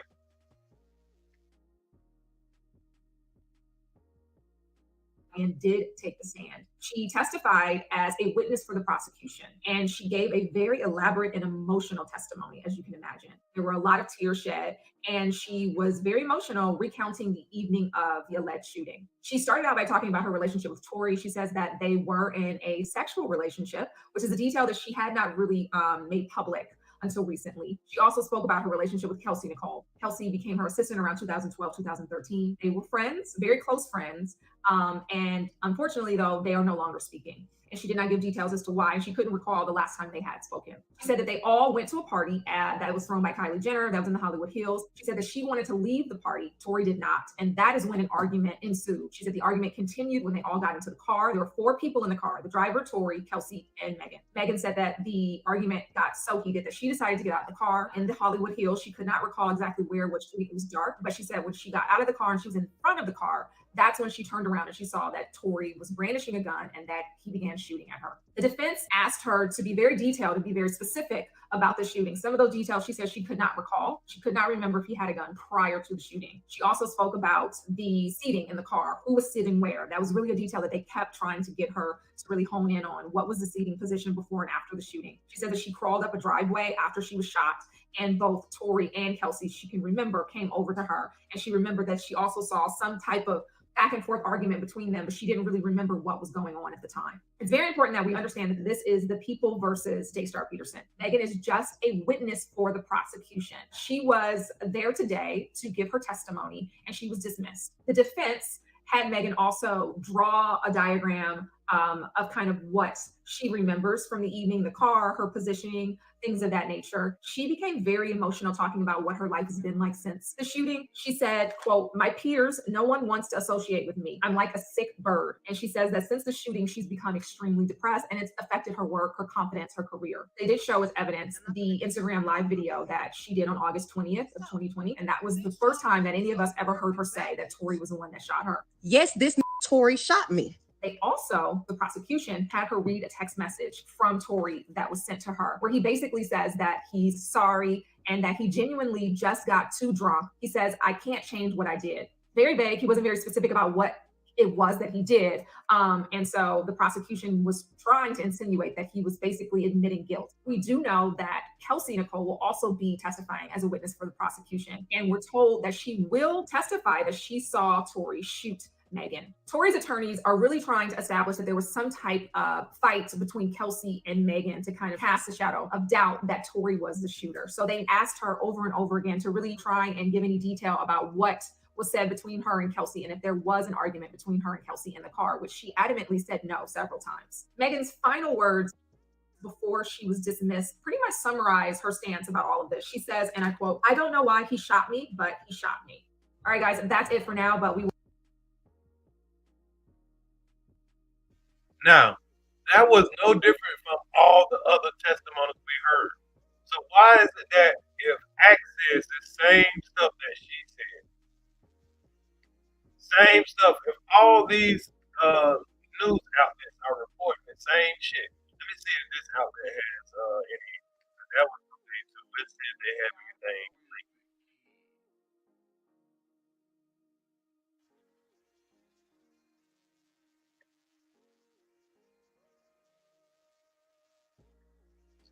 They got the father speaking.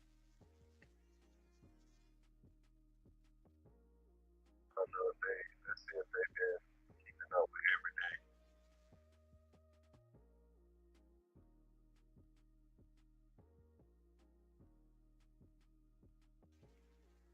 Let's see what they say about the oh, matter of fact, let's see what they say about what the key witness said. Here are 3 reasons why you should buy a new gaming PC from. If it line up with what everybody else said.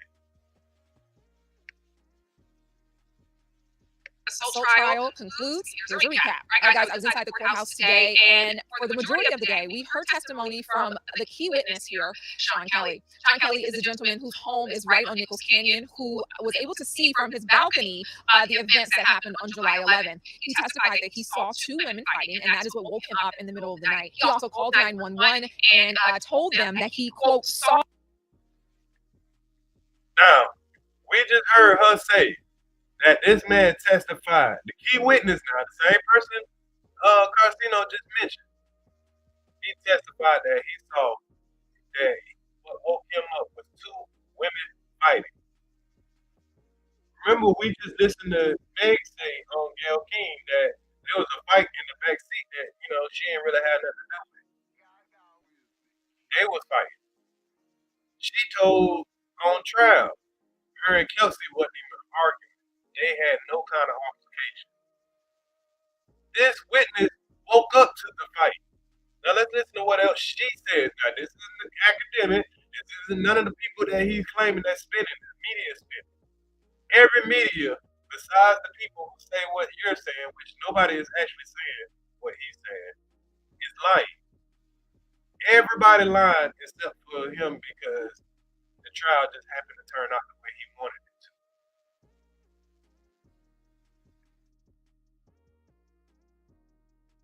All 2 women fighting, and he also heard gunfire. Now, in court, he said that it was more like fireworks. So the witness say he heard gunfire. All right, I'll play the father of the day. The witness said he heard the fighting and he heard gunfire. Who was that gunfire coming from? Because he also said that he saw it.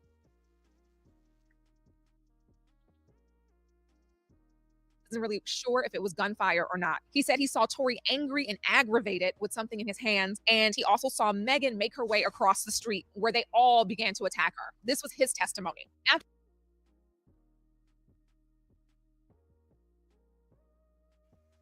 Now, if everybody attacked her, why is it that she didn't mention that everybody attacked her? I guess that's just something she did. She gonna say, "Oh, I was too drunk. I was still shocked about getting shot." So I don't remember everybody jumping on me. I don't remember ever arguing with my friend.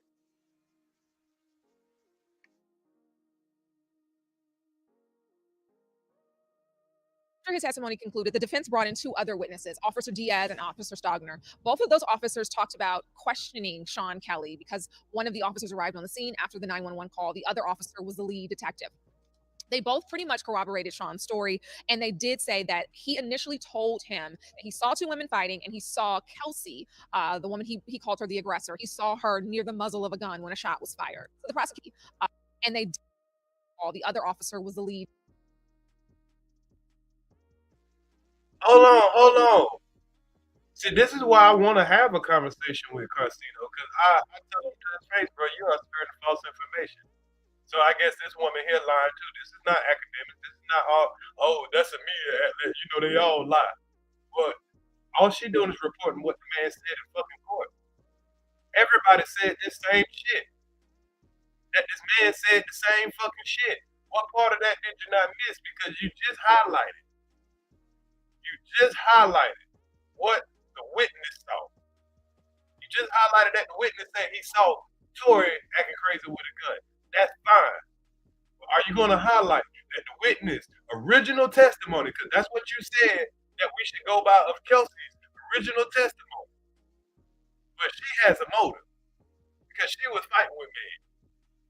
But we shouldn't highlight the eyewitness, the person that has nothing to do with it.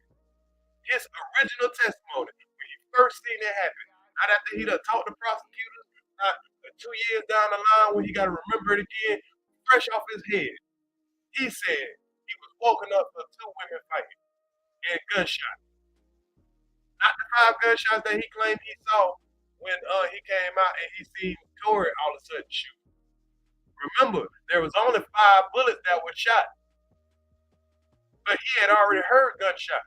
Then he claimed that he saw Torey shooting 5 gunshots in the air. Which doesn't corroborate with the story that Meg told. Meg said he shot right at her. All she did is step right out of the car, and immediately after she stepped out of the car, he started shooting. That means the witness saw the shooting. If he already heard gunshots while he in the bed, or it sounded like firecrackers to him, that's what he said. He already heard gunshots while he in the bed. He hear the arguing and shit. He ain't even out there yet for when she getting shot. Or whatever. He get out the bed, and now all of a sudden, he see the man shoot 5 shots. But the fucking evidence shows there were only fucking 5 shots shot. How can he hear shots, wake up and see the same 5 shots if there are only 5 fucking bullets in the damn gun? How can that be possible? If when he got out there, he sees a muzzle go off by the woman, closer to the woman. Why are you not mentioning this? It's cool to mention that, you know what I'm saying, yeah, Torey might have had the gun and he's shooting in the air. That's what they say. They're not saying he's shooting at the ground. They're not saying he's shooting at Meg like she said. The story was my point is, fuck what everybody else said. Let's ask what she said. She said she got out the car. She said that nigga was the only one with the gun shooting at her. The witness said out the gate, he saw a woman shooting. He saw women fighting. And then he seen the man have to go and rough the women up to break up the fight. And then goddamn, you crawled over across the street. And then all of them came and whipped your ass and threw you in the car. Now, if you would have got on that stand and you would have said, all of them came and whooped my ass, then I would have been like, damn, yeah, these niggas fucked up. Somebody did some fuck shit. Or Torey was shooting the gun in the air, and Kelsey tried to come and take the gun from him, and he accidentally shot her, and then she crawled over there in the grass, and then all of them went over there and whooped her ass. I'm like, yeah, Torey fucked up for that. He shouldn't have pulled out the gun. I would have said that. But the witness said he saw this person go get something out the car, and a fucking flash went off. Shit, this woman here is reporting the story. I guess she ain't credible either. We already know academic ain't credible. We know Mar-a-Lago ain't credible. We know the lawyer for workers ain't credible. You're gonna say Dennis Bryan, he ain't credible. Now I guess we're gonna say this woman that works for what they call Hollywood. You know, they right out there in LA. Hip Hollywood. That's what they're called. All this woman got is her notepad and her notes. She just want to know what the fuck going on and reporting what the fuck going on and what was said in that court. And now that the trial over, we can actually grab the legal documents and hear this shit and put it in black and fucking white. How much more evidence do you have to fucking have? And how many times do I have to goddamn break down this shit and expose people, and people will still go listen to a lie before they listen to the fucking truth? I gotta break down video after video. I have to go through all these evidence, and all niggas have to do is come out here and fucking just lie. That shit is crazy. Y'all know I hate a lie like that. Let's hear what was said. We can listen to source after source after source say the same fucking shit. You're telling me all these people that don't know each other, they're gonna say that this person said the same shit in court. But you're running around saying, oh, these people spread false information. All because of this YouTube bullshit that these niggas like to go through. The big channel. Academic got 20, 30, 40,000 people in his goddamn chat. That might rub other niggas the wrong way. I got 35 people in my chat. It might rub me the wrong way when I see niggas coming out here just talking crazy. And that's who y'all gonna watch. So I can understand the frustration of watching other people and you don't think that you think that people are flooding them and not you. And you thinking that you might got some, and you might be spreading good shit. But that's just flat out live right now. I ain't got no issue with the man, but you just flat out spreading misinformation. And now I had a rabbit come over, and this would have never got to me. I'm glad. The only reason I'm ranting on this, because a rabbit came over here and started arguing in my chat, saying what you said, what you said right there and told your audience. Total false information. He came over here, goddamn. So now that's how misinformation gets spreaded.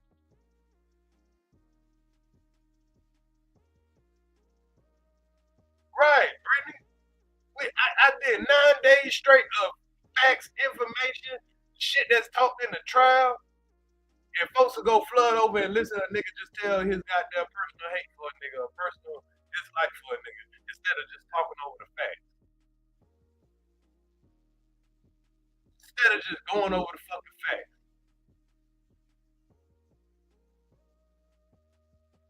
That's all. You cannot like the nigga. I ain't like the nigga. But still, let's just go over the fucking facts.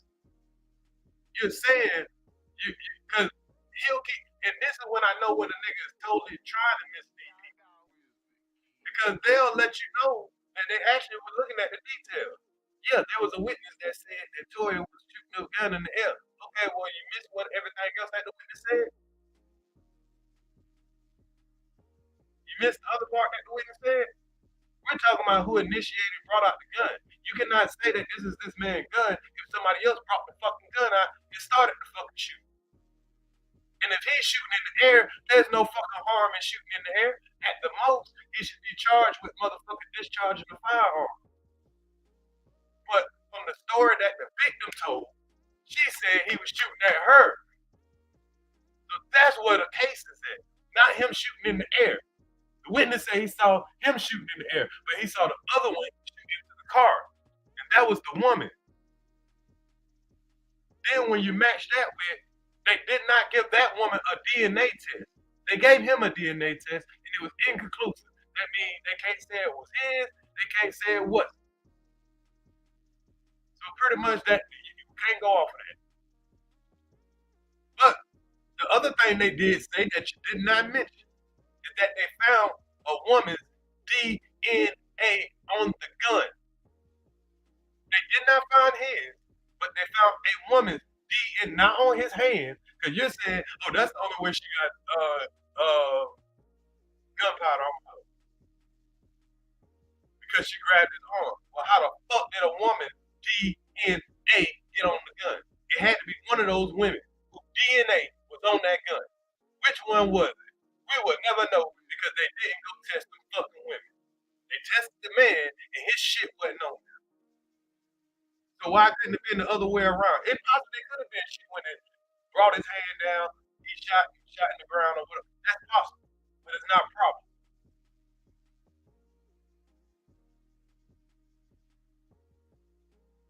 And you know that shit. They found a woman's DNA is in the fucking black and white on the goddamn magazine. When your print is on a magazine, most likely that gun is yours. They found a woman. They don't know who the woman is because guess what? They did not DNA test the women. Why is that not mentioned? If you're going to sit there and go off of the details of the court and sit there and talk to the people and say, see, most of y'all didn't go watch the actual details. Well, the people who actually went and watched the details, they're going to call you out for the bullshit. Because I spent 9 days going over the fucking details. And not off just academics. The academics was a lot of it. Don't get me wrong. And not academics, actually, Mar-a-Lago, because she was in the courtroom.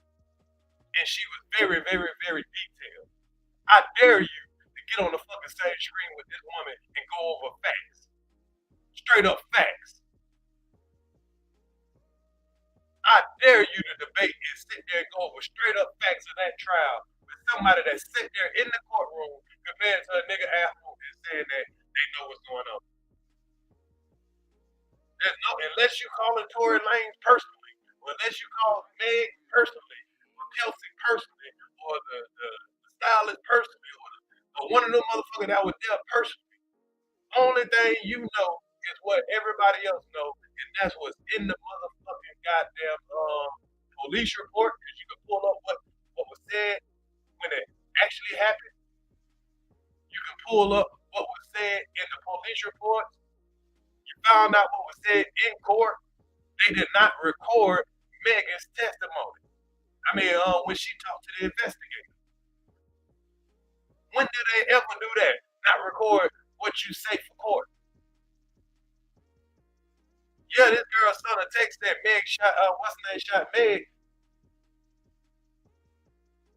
She sent this, they say she sent that, but when she, there's still a question in her head, was she trying to cover her own ass? Was she trying to cover her own ass? Because we see what you're doing now. How do you get immunity? She's trying to cover her own ass. Why wouldn't she say that they got into a fight? You got immunity.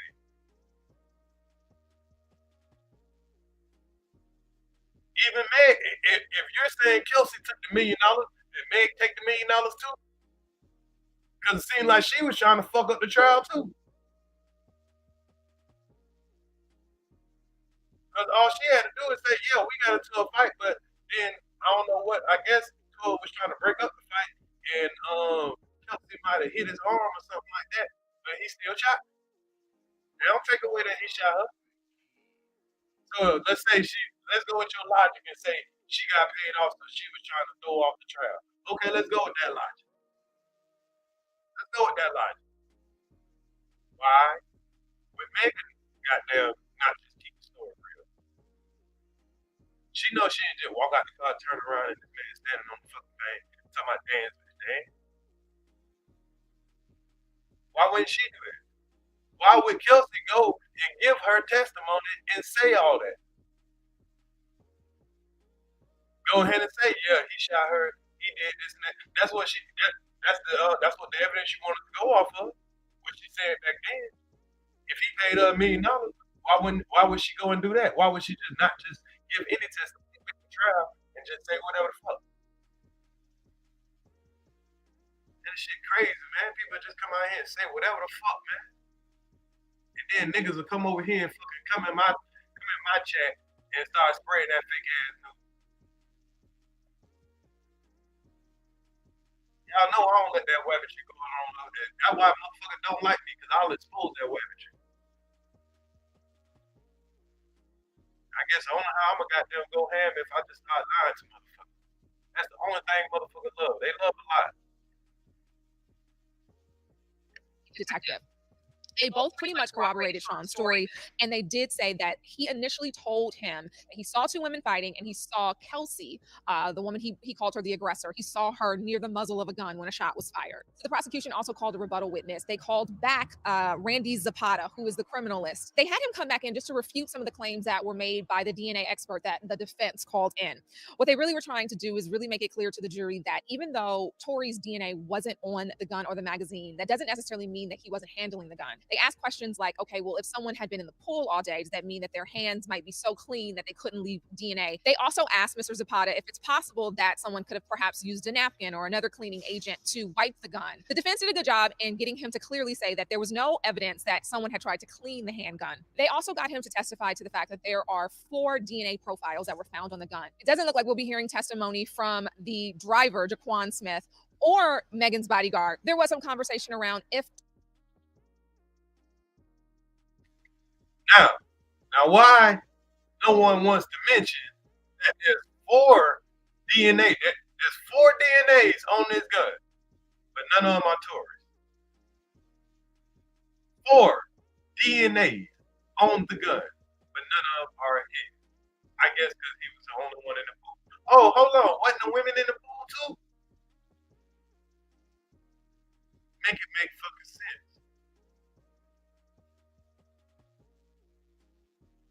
So when people giving us the information, give us the fucking information. Maybe this is a paid off media woman. But like I said, everybody say the same fucking shit. If what we've been hearing from these people, if it's not in the transcripts, I'll be the first one to say, well, my bad, y'all. I shouldn't believe these people. But the shit that they're telling us, it's not no opinionated shit. They just telling us the details. You just gotta listen. They brought up the fucking goddamn the analyst, and what they say. Well, there's 4 DNAs on there. His DNA wasn't on there, not on the magazine or whatever. Yeah, if he was in the pool, it could have affected, but there's no sign that anybody wiped it off. Wiped off any kind of DNA or anything like that. They just kept it 100. They kept it real. Unlike the people who tell the fucking stories.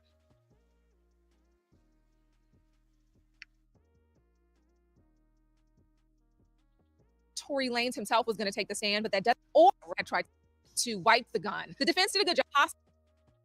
Called a rebuttal witness. They called back Randy Zapata, who is the criminalist. They had him come back in just to refute some of the claims that were made by the DNA expert that the defense called in.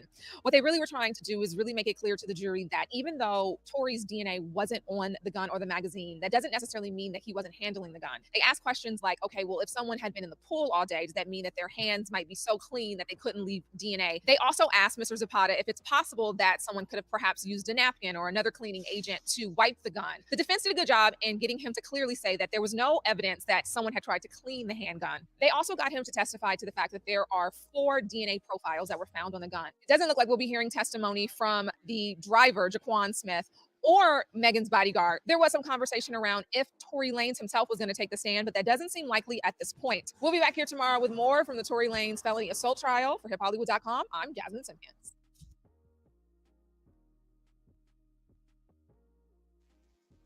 Now, yeah, it should have been a mistrial to say. Now, are we missing any details?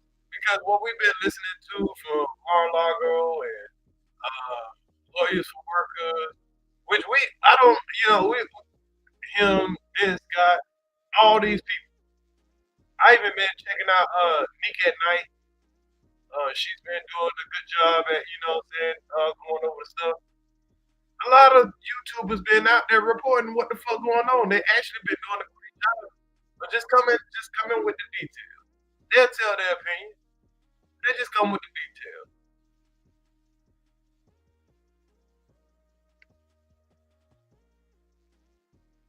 Let's see something. Now she also, let me see if they got Kelsey's test. But the videos are showing enough that, they do a good job. And they got the stylist. Let's see what they say about what the stylist is.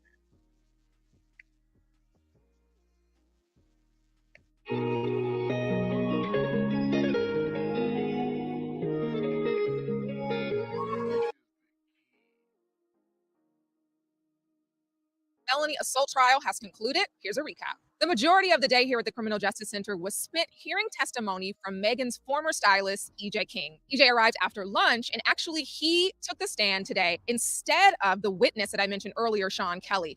We presume that EJ was brought in today just because his schedule allowed for him to testify today. Sean Kelly will testify tomorrow. EJ was a witness for the defense. What the defense wanted him to really do is spell out a couple of things. What was Megan's demeanor? What was Torey's demeanor? What was Kelsey's demeanor? What he did really help the jury to understand was that Megan was pretty intoxicated, as was Kelsey, and that her demeanor, she went from fun Meg to aggressive Meg. He also spoke to Torey arriving and that Torey was having a great time, that he had been drinking. And they asked him a few times if he'd ever seen Torey with a gun, ever heard Torey speak about having a firearm, if they saw him with a firearm that night, if Megan had ever said, or Kelsey say, that they had ever seen him with a firearm during the times that they hung out with him. They also asked him if he saw Megan or Kelsey with a gun that night, and he said flat out no. Prosecution also asked EJ if he saw a gun in the car when he loaded the bags into Torey's car, and he also said no. It ended up bad because alcohol played a part in it. I was asked not to take him home. The defense also got an opportunity to redirect, asking EJ to also establish where the belongings were in the car. This was pretty key. He testified that the luggage, based on the images that he saw, had been moved, that he placed the luggage in the trunk of the SUV, but based on the photos that were taken at the scene, once everyone had been arrested by the police, the luggage seemed to have been moved. He did establish that he did not know what happened after they left the house. He went one direction. See, now, that is a key part right there. Because if somebody moved the luggage, and then you find a gun under a bag of the luggage, and the people are in different seats from where their original was, there's some key things that you have to think about. You're telling about a person, how they were acting, somebody, this is what you call a character witness. They have one in every case. You can't say what happened, but it does put you in the mind state of what was going on that night. He can tell you why they wasn't about to leave with him. All of a sudden they leave with Torey. Torey didn't plan for the motherfucker to leave with him. That was established.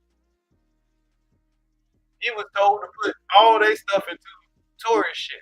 He been there all night waiting for them, doing whatever the fuck it is they need him to do. A wig went to fucking up, so he felt like it was time for her to go. She said, "We going with Torey." But y'all heard that fool come in here early and say, well, I don't want to call him a fool, but y'all heard that misinformed man come in here and say, got that Torey made them come with him. Y'all see how fast this shit about to spin? The trial just got over today, and the fucking story is already changing. Give it about 2-3 more years. Yeah, give it 3 months. Already you have motherfuckers pushing all kind of crazy narratives. It's almost a self-hate thing. It's sad. Shit ain't even been over a whole fucking day yet. A whole 24 hours. Instead of just sticking to the facts. It should have been a mistrial. We're not sure. 12 people in that bitch can't tell me that they 100% know for a fucking fact without a shadow of a doubt that this man fucking shot this woman. With the story of what she told her. There is a fucking shadow of a doubt. I think that it's 50-50 between him and goddamn and Fred. But to see a man go to fucking prison and have to leave his son, this man walking out of here with this son know this is something his son gonna be traumatized for years to come. He gonna remember this last time that he was, you know what I'm saying, in contact with his father. Now say they get this man the type of time that he's facing 20 years bullshit that they're talking about, up to 22 years and shit. Say they give this man this type of time, right? Think about when this boy be damn near a grown man next time you see his fucking father. Now, yeah, he gonna appeal it, but everybody talking about an appeal like that shit come up like a fucking YouTube appeal. Nigga, appeal take 4, 5, 6 years. Losing millions. Whole life is changing. And not just for y'all niggas, I'm talking about for this man's child.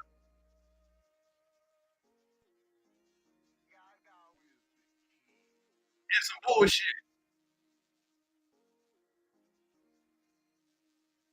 Because the point is they was trying to prove that he did this shit intentionally.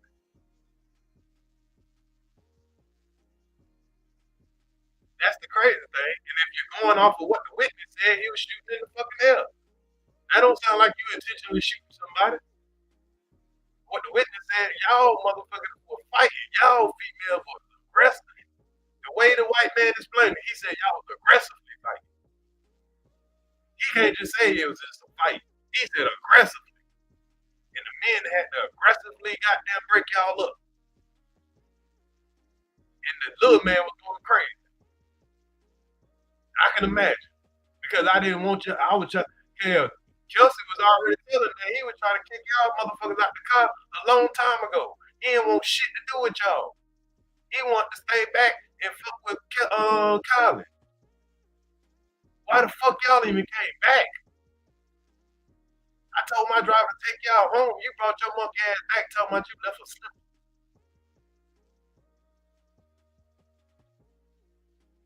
Fucking Dulo twist, what?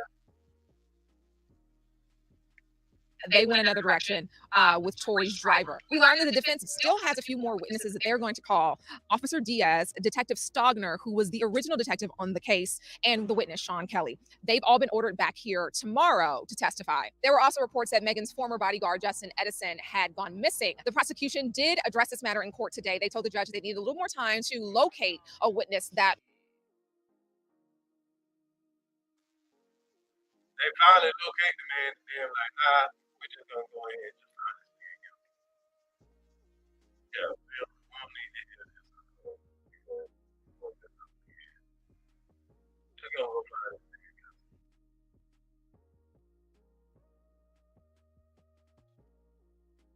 My bad, y'all. I done went into a rage. Let's go, what's next that you wanted to hear the father again? I kind of was gonna play a little bit of Dennis Bryan too. Matter of fact, yeah, let's do that. I need to be fair and spread the information. Oh no!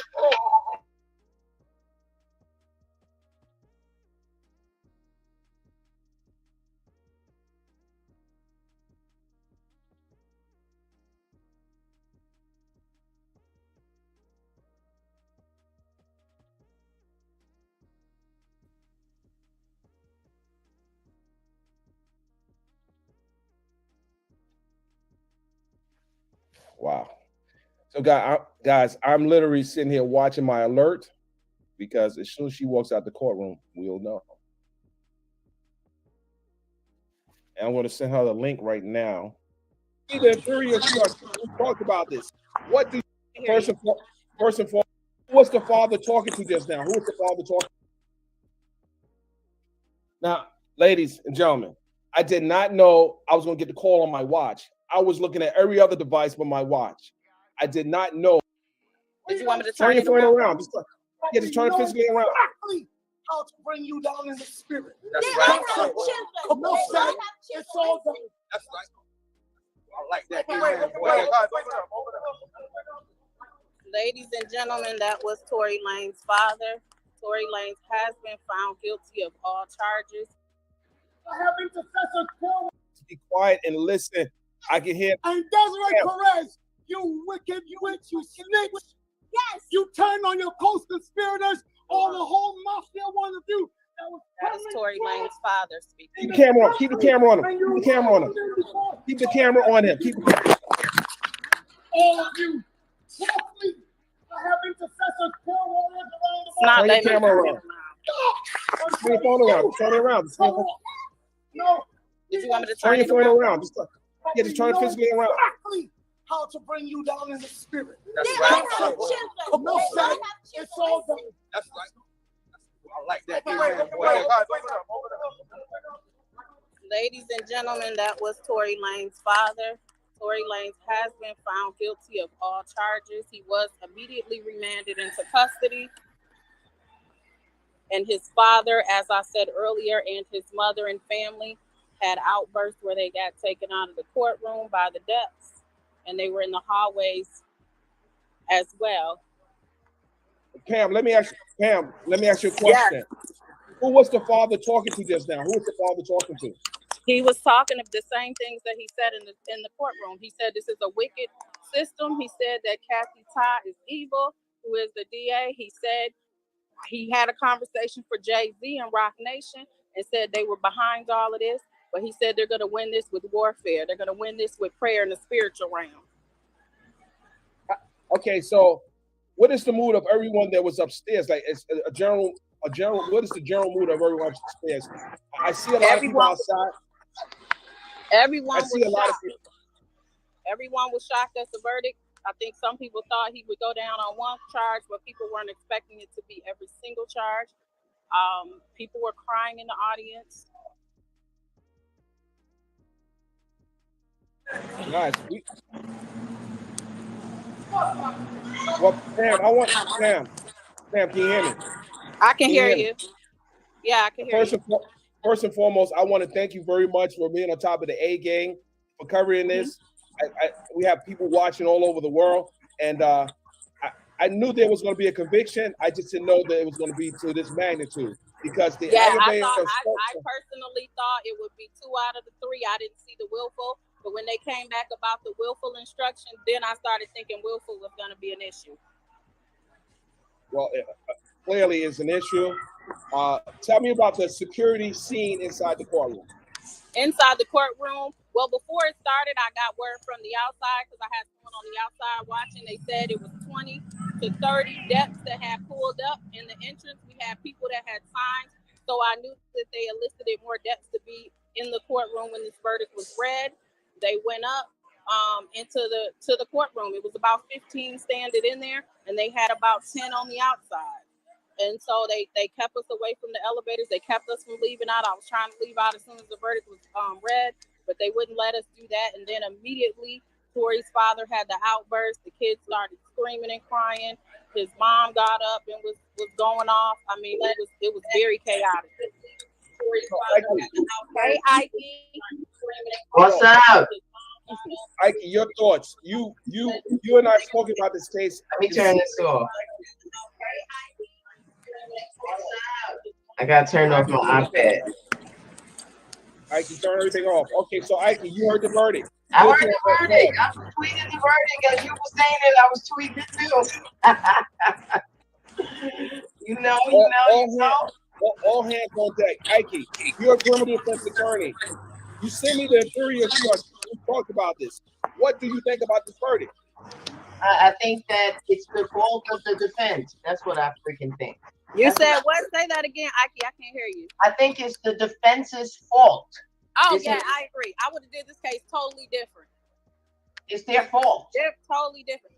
They would not have gotten this my verdict. ride. So let me click on as soon as I get in the car. No, stay in the car. Just keep. Don't go off. We want this. Oh, get in the car with the phone on. Okay. Don't go nowhere. Now all of a sudden people would have did it different. Ain't this some shit The defense was just doing an amazing job, and then all of a sudden, and the prosecutors were like, "What the shit?" According to other folks, anyway. Now they want shit.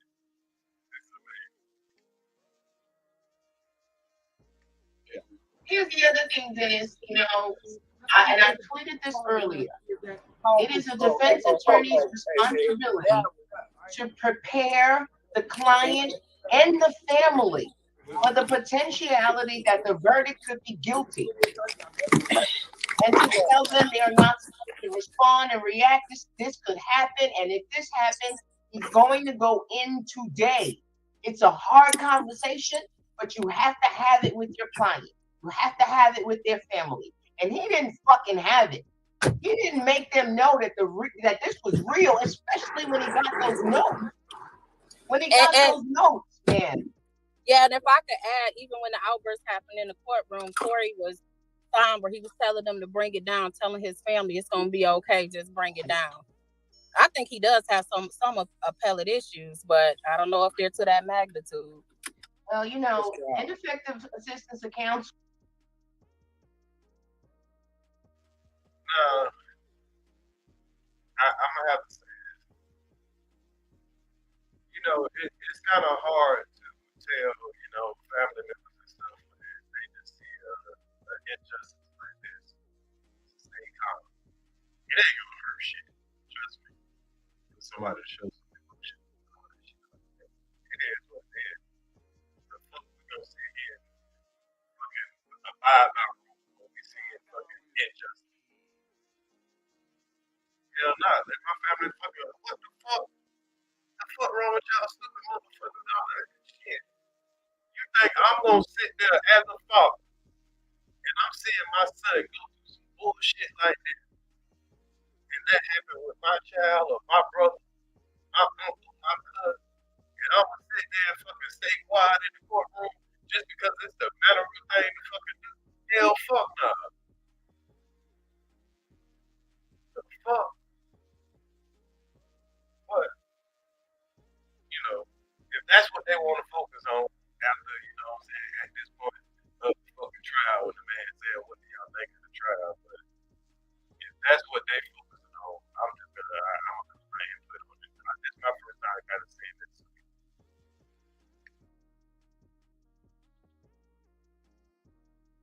So it's not ill-effective assistance. That's true.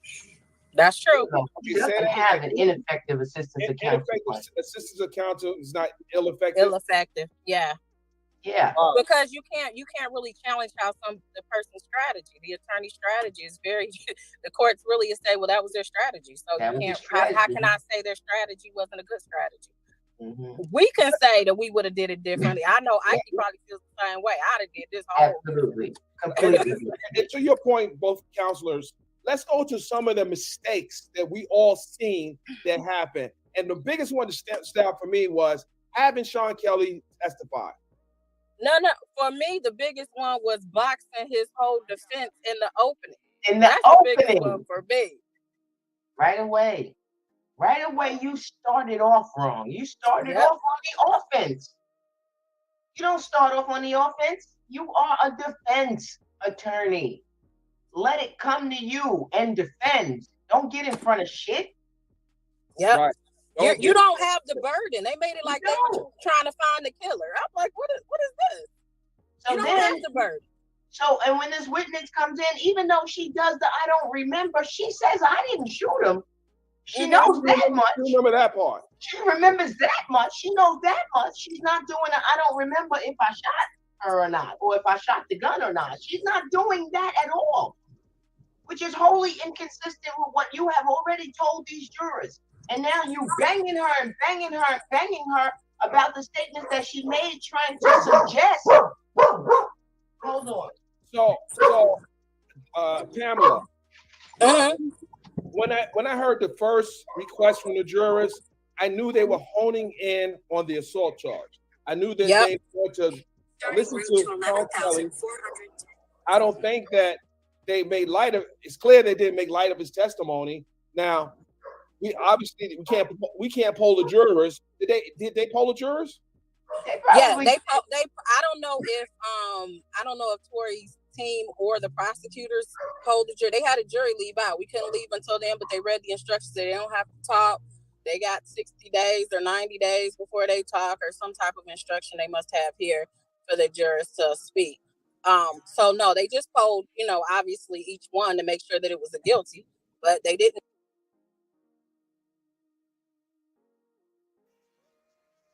But the motherfuckers gonna be counting them fucking days till they can fucking start talking. So, Carver, because you gonna get a bag if you can tell what the fuck was on your mind if you was a jury, if you was one of the jurors in this trial. I don't know what the fuck the motherfuckers that decided that they want to step out of here was thinking. But shit, if you want to be a rich motherfucker telling what the fuck you was thinking, it's gonna pay some big dollars in the future. My opinion.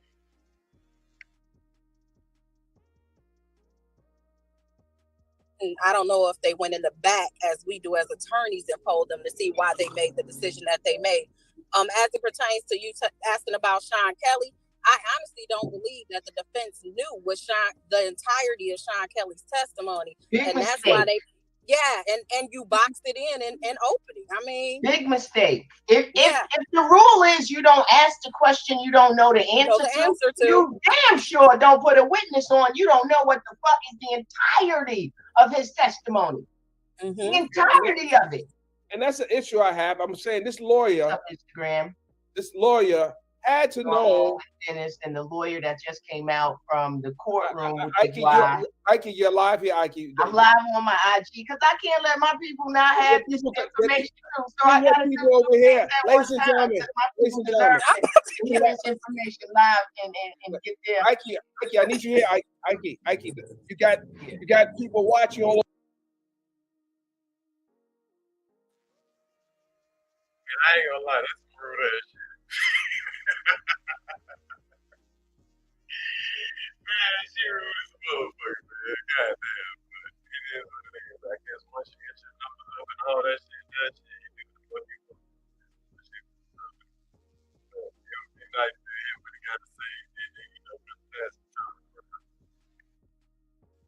We gonna hit somebody and we get about it.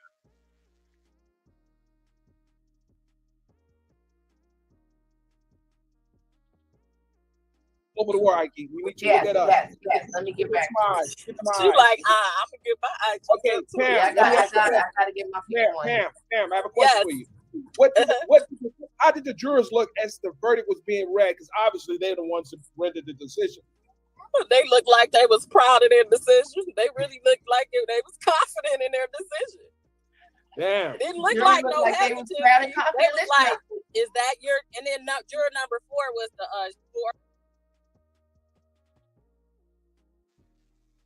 I gotta remember the jury was 12 women, 4 men. 2 people got eliminated. Remember I told y'all this when this shit first started. If you got 16 jurors, 12 of them women, 4 of them men. And I said, and how many of those women are gonna get shifted over there into the reserve? So it could have been 2 over there, 2 men and 2 women over there. And then 2 women got removed, and then did you replace them with 2 women or 2 men? Either way it goes, it's 12 women, 4 men. 12 women, 4 men. That's 1 man to every 30 women. That's a lot of pressure. I'm just saying. No, every 4 women. That's a lot of pressure.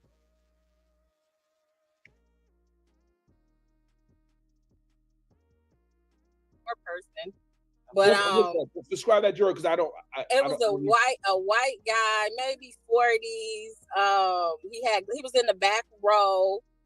I know who it is. Okay, he had That's attorney. He was the 4th person, but they were very confident. They were like. I guarantee every male that they got to be on that jury, they wouldn't have made. Let's just say that. 12 women, 4 males. They got 12 women and 4 males. Don't say they got 4 men. They got 12 women and 4 males. 16-panel jury. Wow. They say that this dude shot the woman. All right.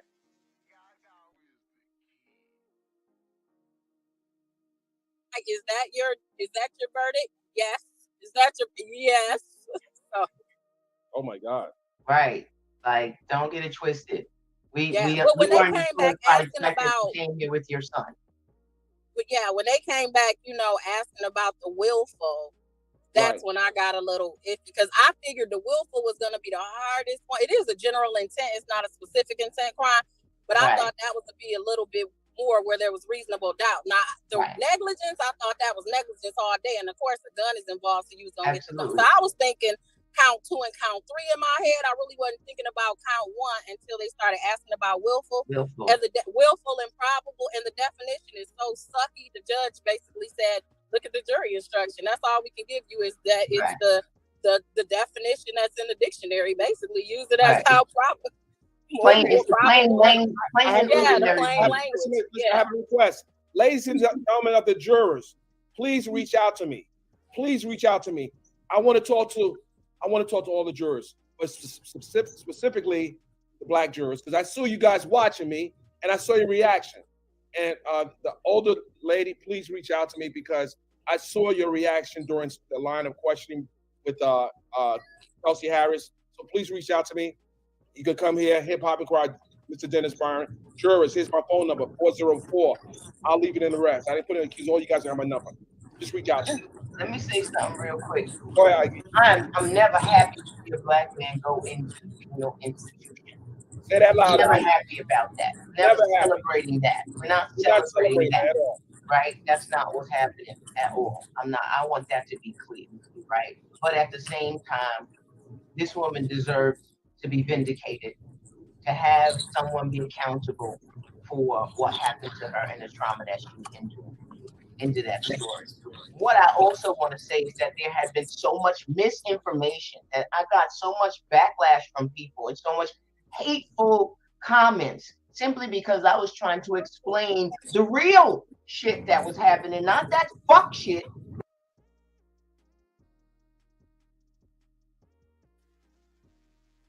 Now, that was a bold statement right there. Somewhat.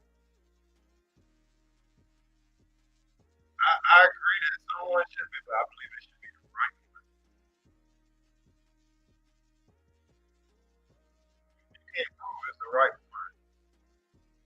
Then you kind of don't need to be putting no one in there.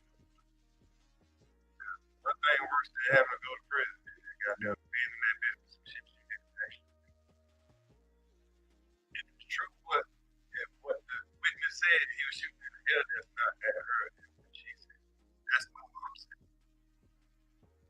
And it's clear that somebody is covering some shit up in this moral family that is together. And we do know the law is the prosecutor proves the burden of the guilt, not the other way around. We should try to defend yourself for accusations of it. That's crazy.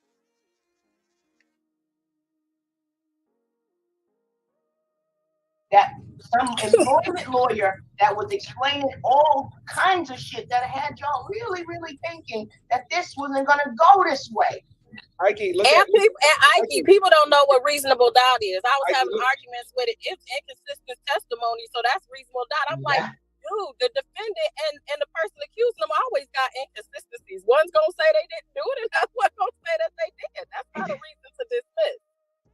And ladies and gentlemen, in Instagram and YouTube, I listened to the evidence. I've covered tons of trials, and I knew this man was going to get convicted because it was some compelling testimony, despite what you got. Why you guys didn't sit in the courtroom? I sat in the courtroom. I looked at testimony. I listened to things. It was more closer to a guilt than a not guilt.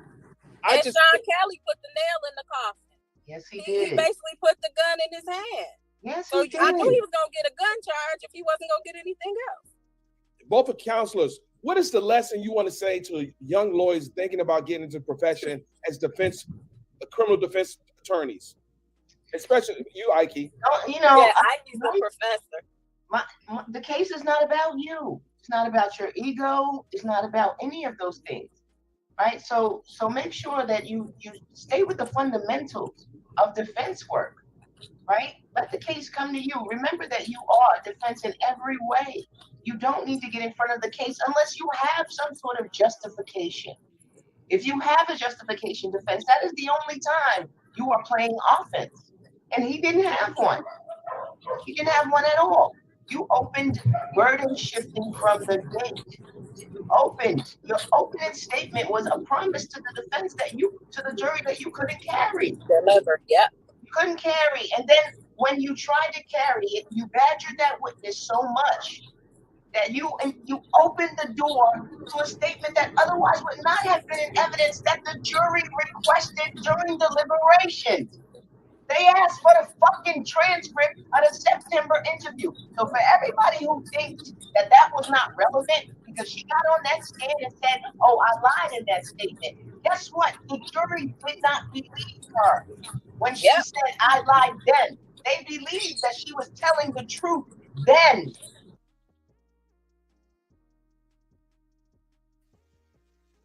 And that's amazing that they believe that she was telling the truth then, but they don't believe the witness that is telling the same truth then.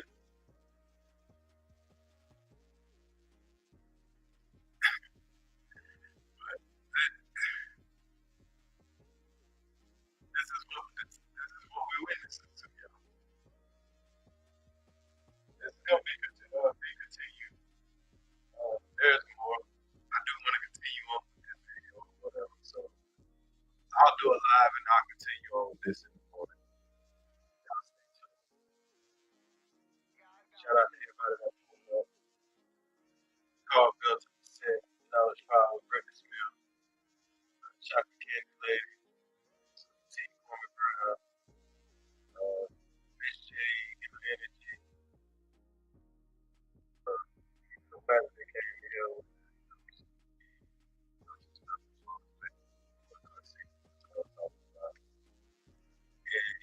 Y'all see how quick everybody jump ship? Y'all see how quick motherfucker jump ship and goddamn jump on niggas? So big red you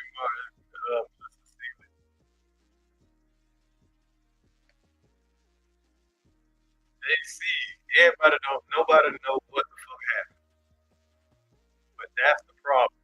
You can convict a man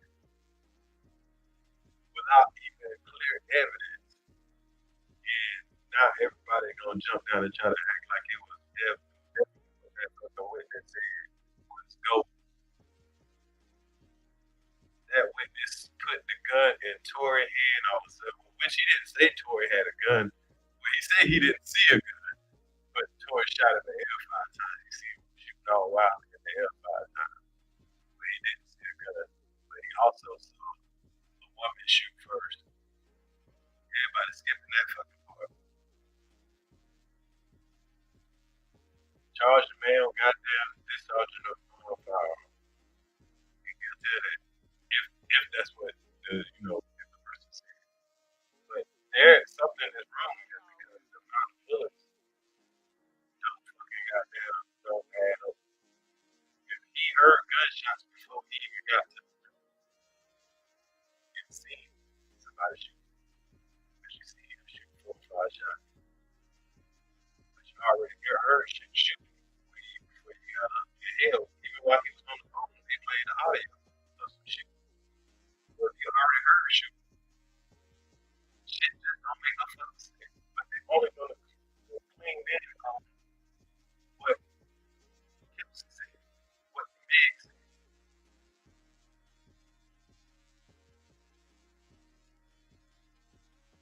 And only what the witness said that can help those two.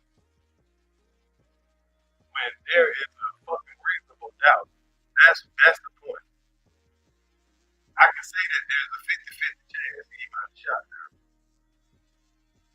I can't say it was on purpose. That's what y'all saying. That was on purpose. Now, I can say that the story that she told, how she turned around and he just stood up on top of the trunk and started shooting. I can say that's a motherfucking lie. And that ain't what the witness saw. If the witness said he saw Torey waving the gun around in the air and shooting it around while in the air, he didn't say shit about he was shooting from in the truck or some shit. There's so many questions to ask, but it's mighty